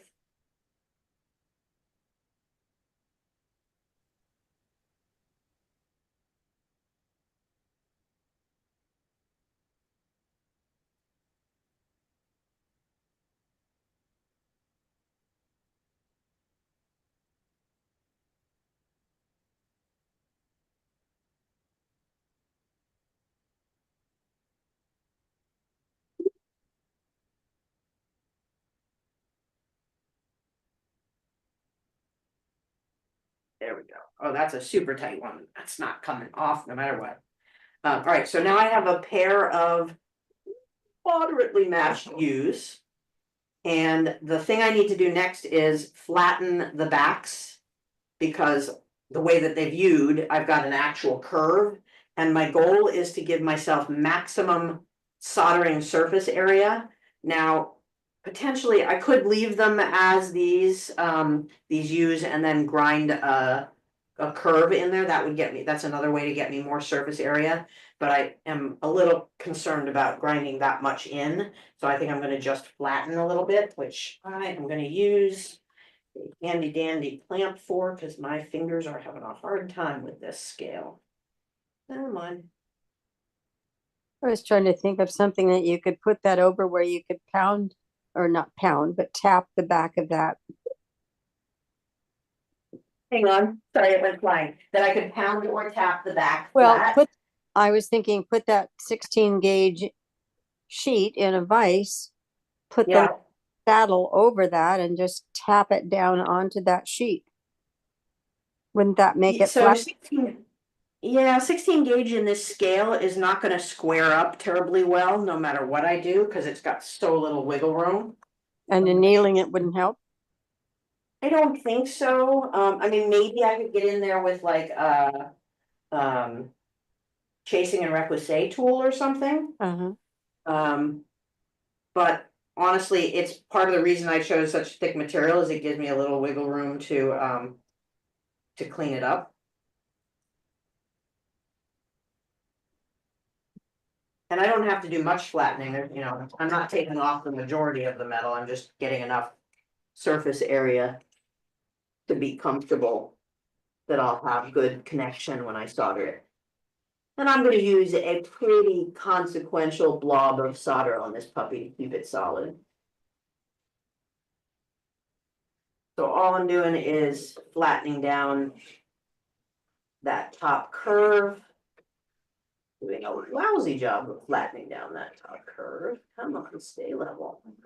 That's great, Rachel. I don't think I would have ever thought of that. What? Filing it. Flattening? Filing Oh, yeah, I mean, so your choices for gaining surface area are really filing down into or flattening to go against the surface. So now I've got something that will give me comfort in the soldering connection there, right?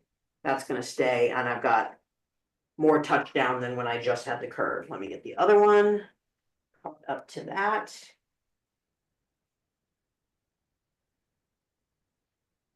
And it's super easy to forget when if you're using a jeweler's pin like this, to don't put it the squishy way, put it the not squishy way, so that you don't end up pinching your thing closed in the course of flattening. I don't know if those words made sense. I knew what I was trying to say. You'll see that I've got my U against the push of the clamp. If I had put it the other way by gripping it this tightly, I would be squishing my U closed and have to go take a knife to it or something to file it open, to pry it open.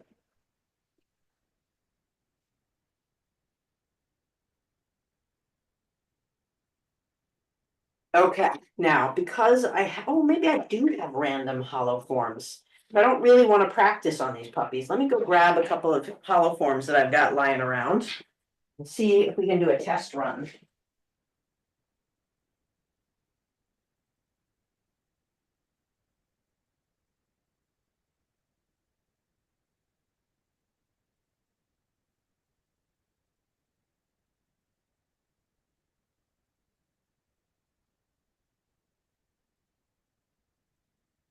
What happens when I actually remember that I have things I want to photograph from my sample set.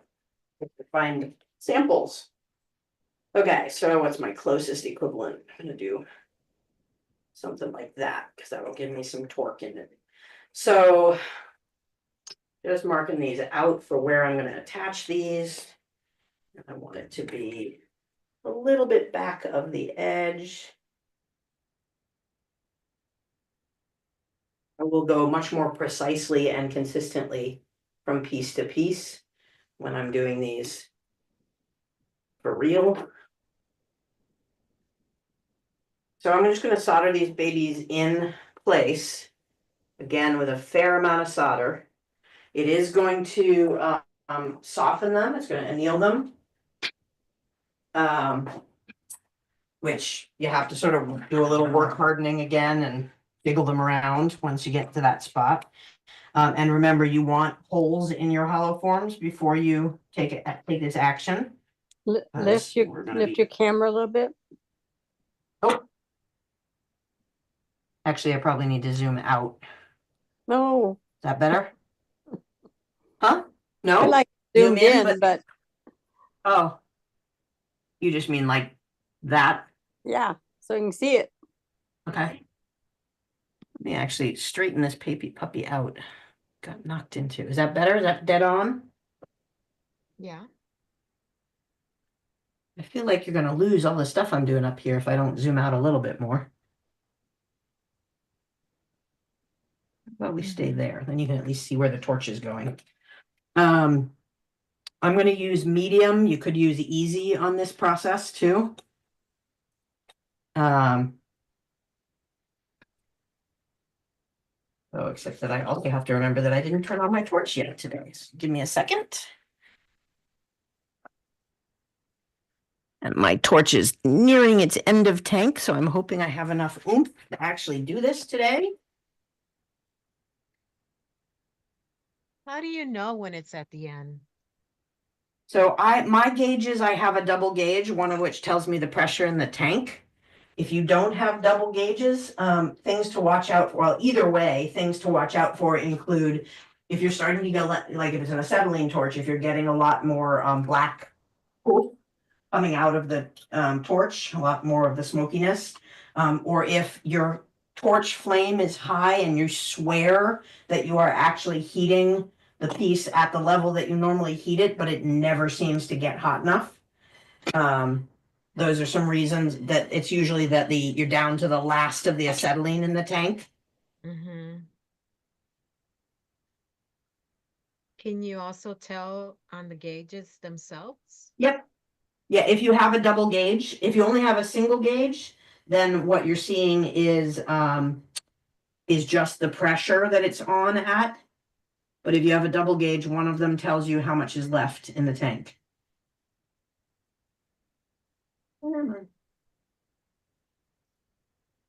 Yeah, I have a double gauge, but I can't tell. I mean, I got it last year, so I think I'm good. I go through a B tank about every 5 or 6 months. Whoa. But I do, a lot of soldering when I'm here. I'm not here full time.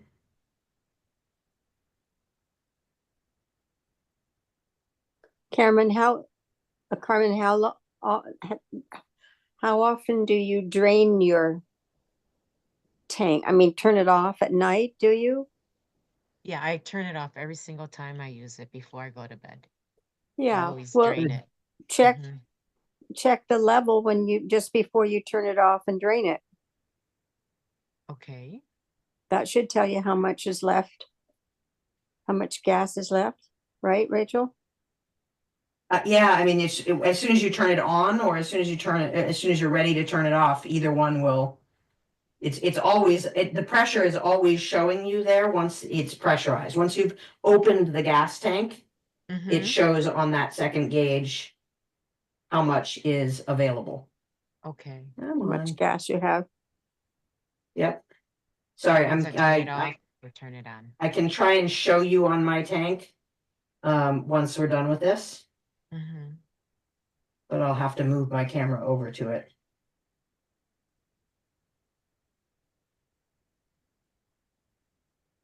Yeah, my tank is definitely towards the end of its fill. This does not want to flow. Now, this one's going to be important that I have it actually facing perpendicular to the work, or parallel to the work, depending on which direction I'm going. Okay, not too bad for a mock-up. And because it's a hollow form. Sorry, go ahead. No, I was just chuckling that Oh, what you said. not too bad for a mock-up. Well, I was just wondering, you're soldering it on before you actually put the little hole through it. Yeah, because I want to position everything. I want to drill through when I have all the components built, Okay. because that's going to give me my placement. If I try to match it up after the fact, you could do it either way, absolutely. I am so imprecise in my, I'm so casual about precision on placement that it'll be a lot easier for me to drill once all of my pieces are all level on a surface and attached to what they need to be attached to. Okay. Makes But sense. your mileage may vary on that. Absolutely, you could feel free to build your whole unit. Like I wouldn't just do a piece. I would put the piece on the tubing in this case. I need more solder than that. I would build the interior unit and the exterior units. And you could then drill the sets of them when they're all laid out before you've solder the fins to the tube, and that unit should be completely soldered. Make your U's, position and drill, or solder them all without the drill holes the way that I'm doing, position them, and then drill through while they're all in place. Either one of those would work. Mhm. And Rachel, why are you not sweat soldering? Didn't think about it. I need to get it up to heat on the hollow form either way. And I Okay. tend to dislike sweat soldering if I can help it because it's so sloppy. Yeah, that's what I Like, think I remember you saying.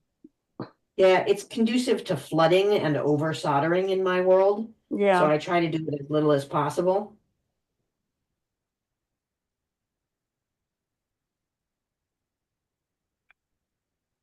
Okay, so I'm gonna, once these cool, I'm gonna show you, when I say I'm using a fair chunk of solder, like, I don't know if it's showing on the camera, but there's a good solid run all the way around these puppies. I want this to not be, I want this connection to not be my weak spot. I need this to hold against all that torque that we do. And I'm gonna basically, once we get this built, I'm gonna be flinging it around for a little bit before I decide if this is the right way to go for these. Okay, meanwhile, while these are cooling, back at the ranch, got on some steel so it cools a little faster. I need to make my interior for the tubing, right? And that is going to consist of fins that are the same width. Oh, I can use some of my badly cut ones to make fins. If they're the right thickness. So yeah, I'm gonna just cut this in snips, maybe.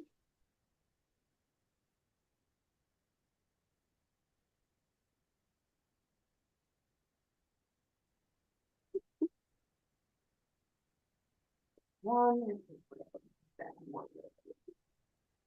Should you make a divot on that tube?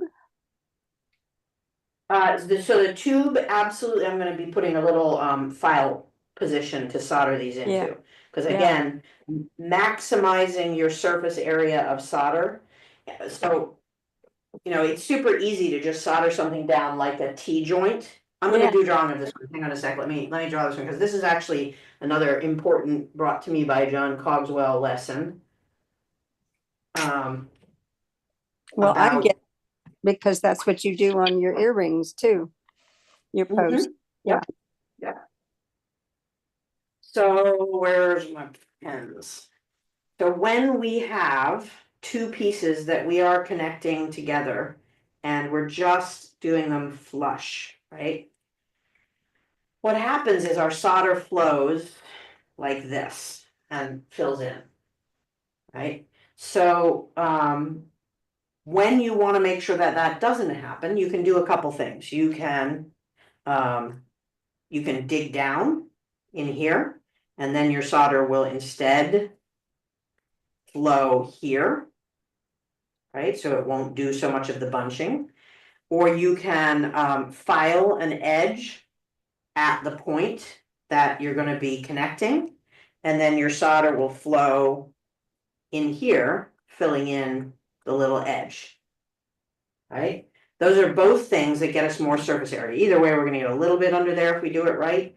But my point is, I don't wanna just have the most basic of connectivity, which is here, when I can really get a more consequential solder in. So when I'm on a square, it does okay with that. That's what we've done on the where I flattened the other ones, because if I had just left that U curved, look at how little it would have basically hit in here, because it'll fill in some, but it doesn't, then it's all solder in here and not surface connection. And I really want the surface connection for something that has this much stress. Whereas if we're going on a curve, our problem is I've got a piece that's going to be coming off of here. If I don't do anything to either piece, see if I can draw this a little better, then my touch point is really only right there. Right? And again, I'm gap filling with solder, which isn't going to give a really strong connection. So I either need to cut down into my tube and give myself a little bit more curve in there to fit, or I can do the opposite and I can curve my end of my sheet metal to follow the curve and give me a little more surface area, because the goal is maximize the surface area of the two pieces that are touching.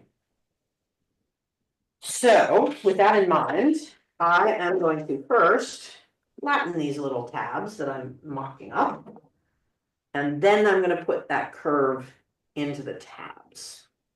Give me my best. No, I'm gonna do it the other way. I like the idea of cutting a little bit into my tubing, so I get a little more solid on that side. So I'm going to clean up and then put a little bit of a curve into my solder end of these.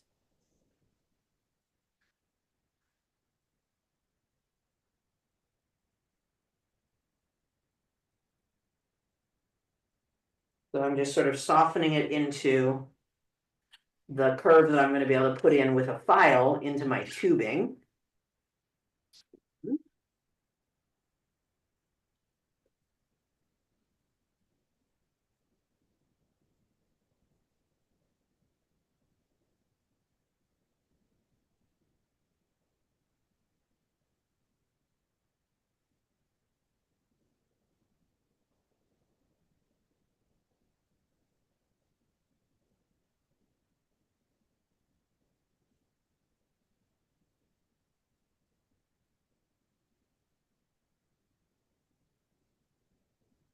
So super sloppy, super rush, just for our proof of concept. If you're doing this at home for real, take the time to really get precision and make sure that you are, for example, measuring to make sure that you get these opposite one another. Let me get my circle template so I can do that.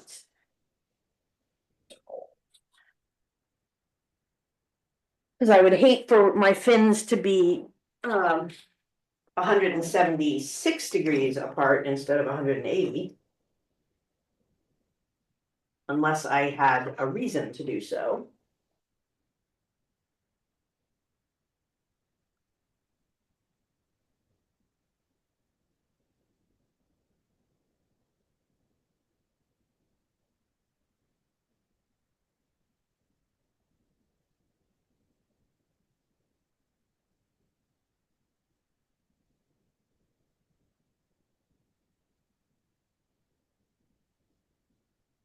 And then I'm going to do a little tiny round file work to give myself a notch on either side at that 180 mark.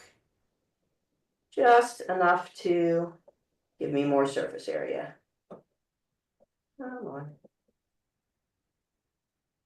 You can start this with a triangle file if you're having a hard time hitting the curve. You could even start it with a saw, but I find that on tiny tubing, that's gonna muck stuff up more than not. Oh, and the other one that I can do, since I already have it in my. That's too big though. I can take a barrel burr or a cylinder burr, same name, same tool, different names. Let me get a tiny one. So I can very, very carefully, because this wants to jump all over the place. Would it help putting it in a miter block? This is so small that I think I'd be getting in my own way. Okay.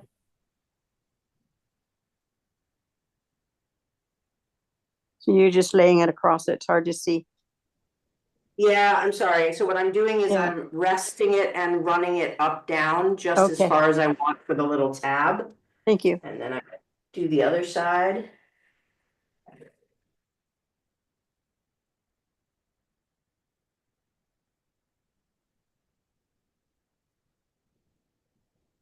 So I've now got two little channels, one on each side. Make sure they're deep enough. Oop, nope, not thick enough. So I chose too small of a burr, but that's okay. I probably needed to work my way up to a bigger size anyhow. Is that a bigger one or not? The full size.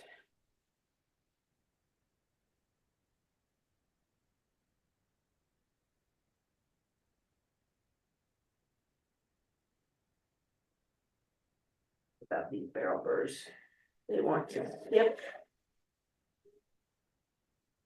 If you don't get them at precisely the right speed, which I can never figure out.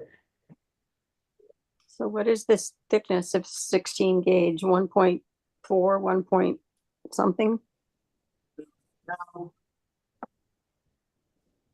There's lists of things for that. That's I don't have to have that. I know, but I was trying to think of how to match the width. The burr. Yeah.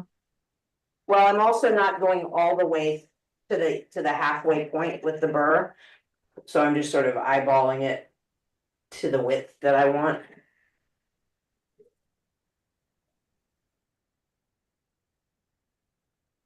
And I am, by the way, using heavy walled tubing for two reasons. One, it's going to be stronger for the process. And two, it is going to be something I can set stones into.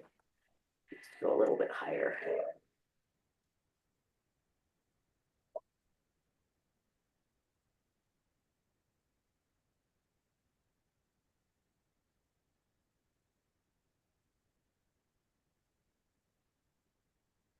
Did you mention the size of your tubing? I didn't in this case. I think I went with 5 or 6 millimeter, but let me check. It was what I had that looked proportionally. Oh, it's 4.1 outer diameter. Right, because I had some sapphires that I thought would be a good match for this. That we're gonna fit that. Okay, there we go. So now I have little slots that will be nice for the solder to flow into. And this is a pain in the butt little solder job because it's round tubing and it's gonna want to roll. So I'm gonna play around a little bit to see what works. I think I'm gonna try. This might be the place to have one of Lion Punch's resting tools that I don't have. Let's see if I can get it this way. What I don't want to do is pinch the tubing in my cross-locking pliers because it will overheat. The tubing makes a little tiny oven and sort of wants to go at it and melt down the tube. So I really just need it to stay in place, which that's not doing. Stay there.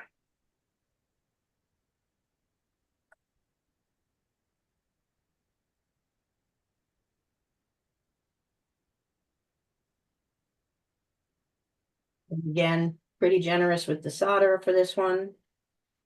I'm betting it'll flow a little faster than our hollow form work did. I really need to get myself some new tweezers. Tweezers are on the end of life. even if I grind them down. Come on.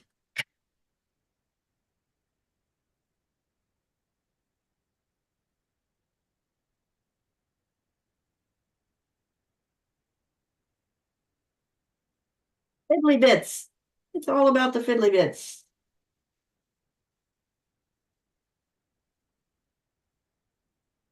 Ah.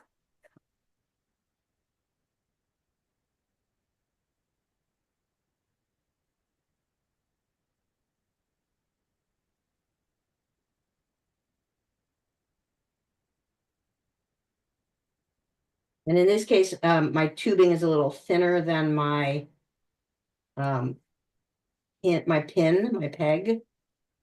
So I want to make sure I'm really heating up that fin before I get back overheating the tubing. There's one little prong for us. Getting that little prong out in the bottom there.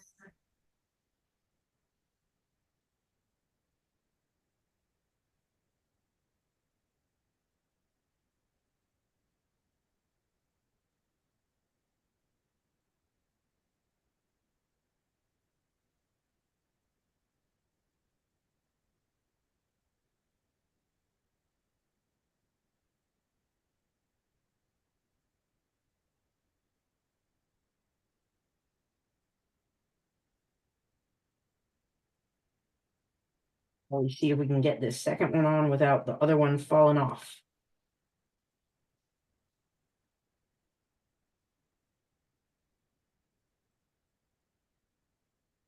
Oops, solder flowed too far up the piece.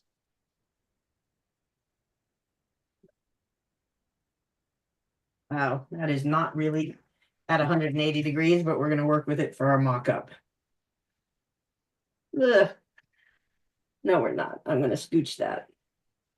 It's going to drive me bonkers.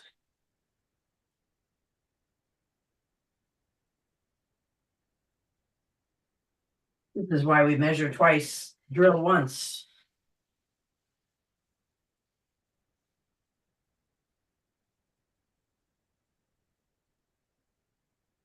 Nope, it does not want to move. Come on.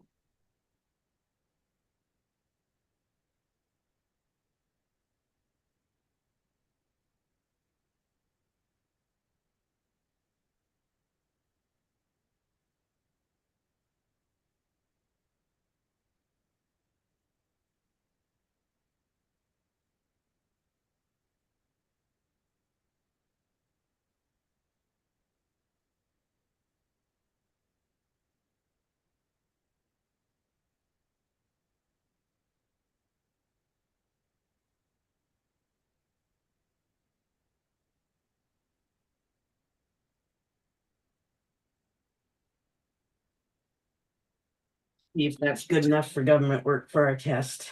Woo, woo. That was great. Yeah. Yeah, except it's not truly across from each other. You can see it's got little wings instead of a cross piece. All right, so let me make sure that my other stuff has cooled and go from there. Go back over to the big bench. And this may be our stopping point for the day because we're hitting 7 o'clock. But I want to see what we've got for concepts. Oops, I didn't switch cameras. Sorry, hang on a sec. All right, so in theory, oops, we're gonna have to do a little widening.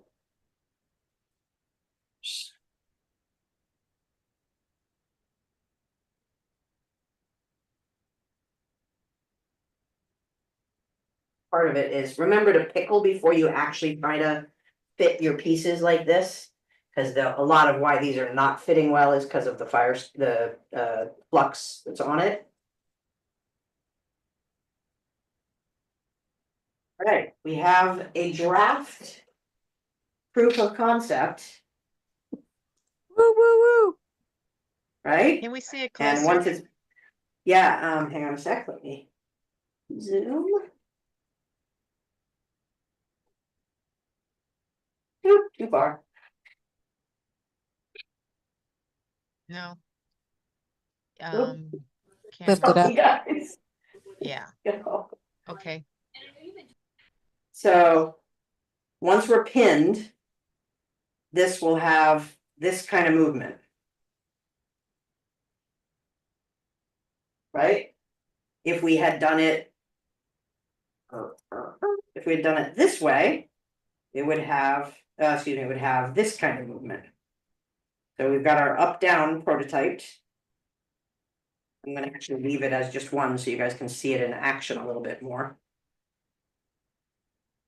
That's gonna be that kind of hinge movement between the pieces. So this will be the kind of thing we need at the neckline to make sure that it bends back down. When we go this way, it'll be providing us the flex of the centerpiece. Right? So some of our key things, and this is again a sloppy mock-up that we're doing for the sake of the exercise, is we need to make sure that we've got good contact to whatever we're soldering, because that's key. We need to make sure that we have a super snug fit. So our U, the size of our U relative to the peg that's gonna, the tab that's gonna fit into it is important. And we need, again, it's important to have the good solder fit there. We need to know our directionality, and we need to have better than the sloppy 180-degree mark that I didn't get. So that we get a good clean fit, because otherwise it's always going to be a little bit tilted down or tilted up. You can see this one should really be more like that. Right? But I would say that is a good trial run. I'll play around a little bit more, make a few more of them, mocking them up. So that we can do some multiple directions, and I'll peg one of them or a couple of them together to see what we get. Any questions? This was a lot, I know. We were all over the map today. Would you be able to take a picture, a close-up picture? And Of the send it? hinge? Yeah, Yes, let me please. actually, I can get close up on this, I just need to get my spot in the right, oh, let me get the camera where it needs to go. Going.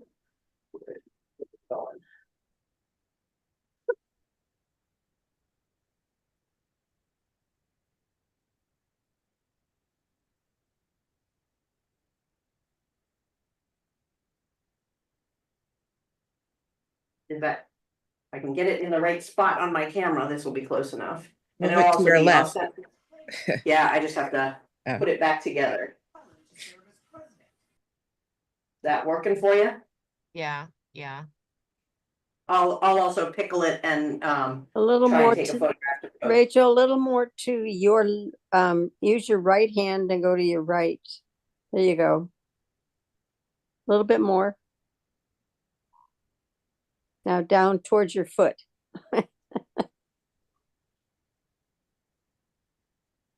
And are you So we're gonna gonna put- shorten the tube? You would No, have- I'm gonna put a gemstone in it. Okay, cool.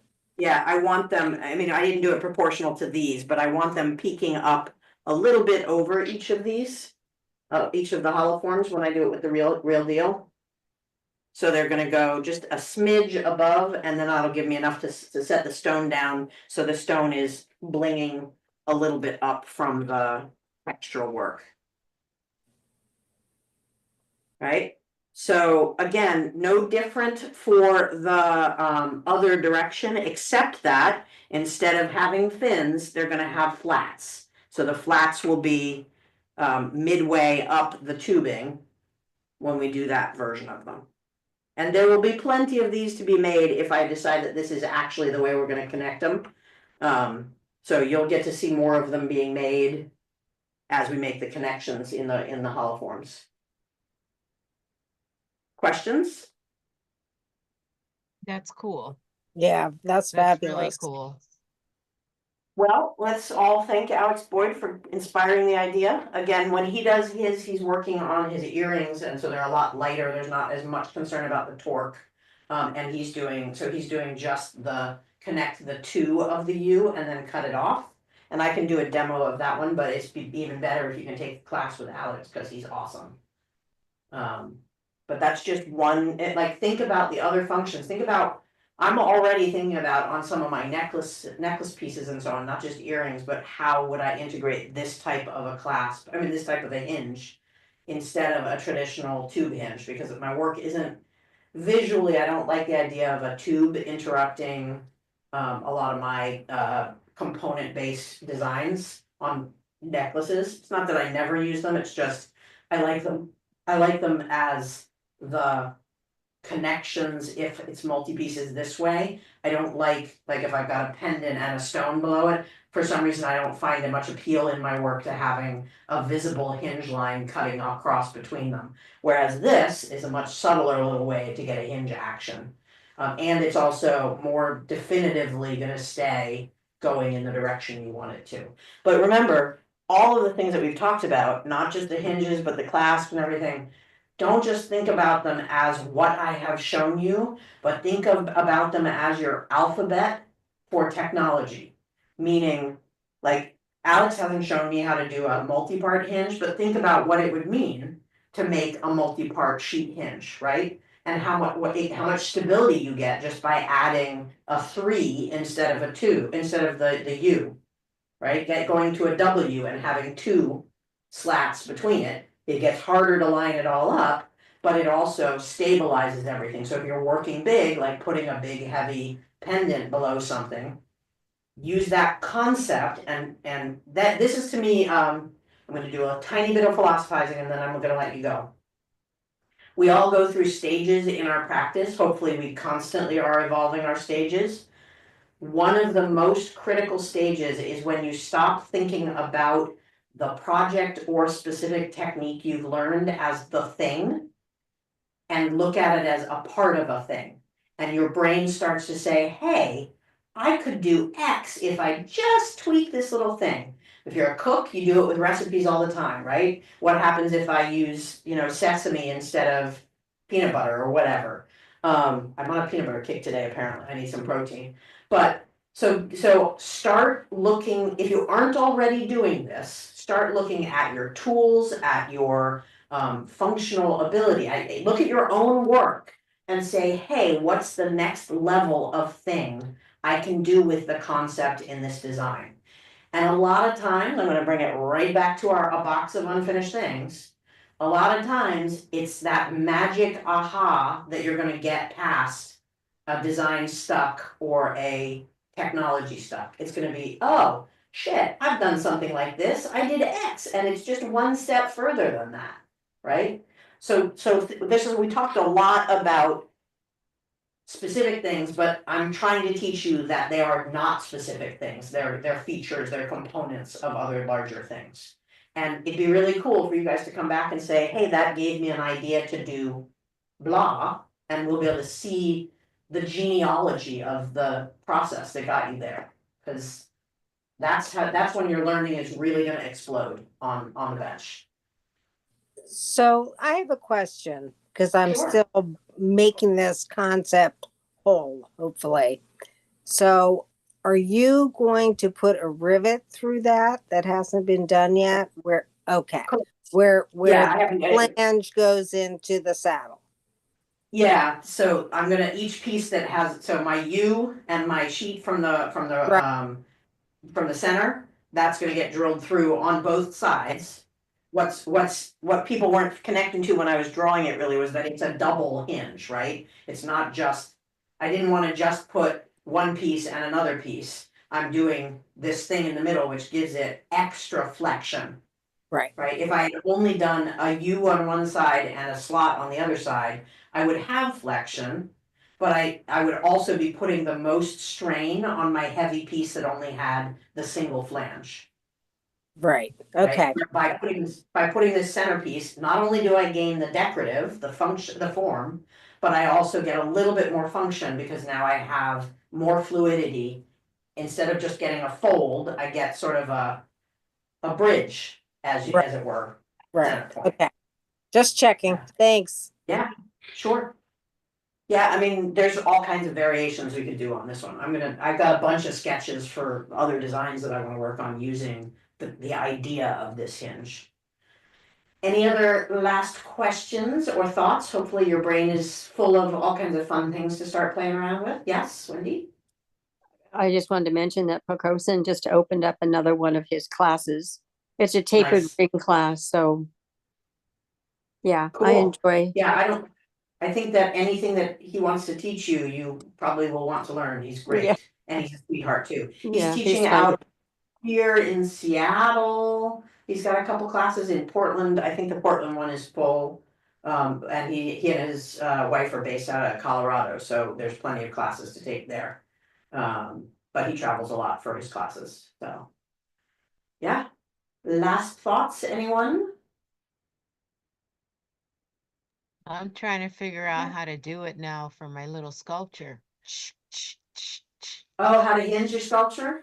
So Mhm. so think about the fact that, so look at some books on pin mechanisms, because old school pin mechanisms are one of these hinges, right? Except it's just got the paddle attached to a pin, right? So that U with a hole drilled through it to hold our pin in, and then your paddle pivots and you've got it.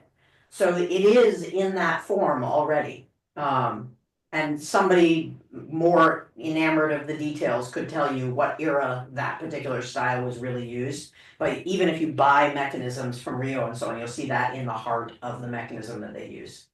So, okay, next session is February 19th. I'm hoping I get studio time enough to get a bunch of these hinge materials prepped, or well, first I need to get am I definitely doing this route? This looks stronger to me than I feared it would, so I'm feeling pretty good about it. But I want to see what happens when I chain link a bunch of them together.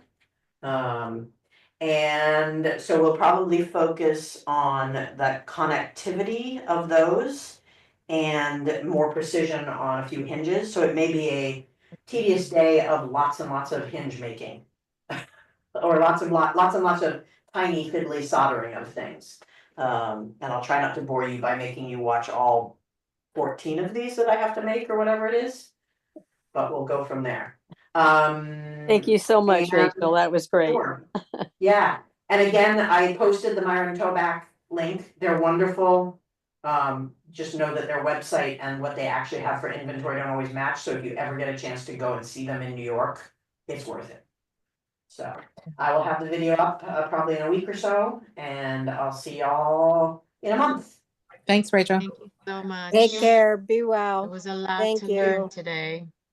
Ooh, Bye-bye. too much.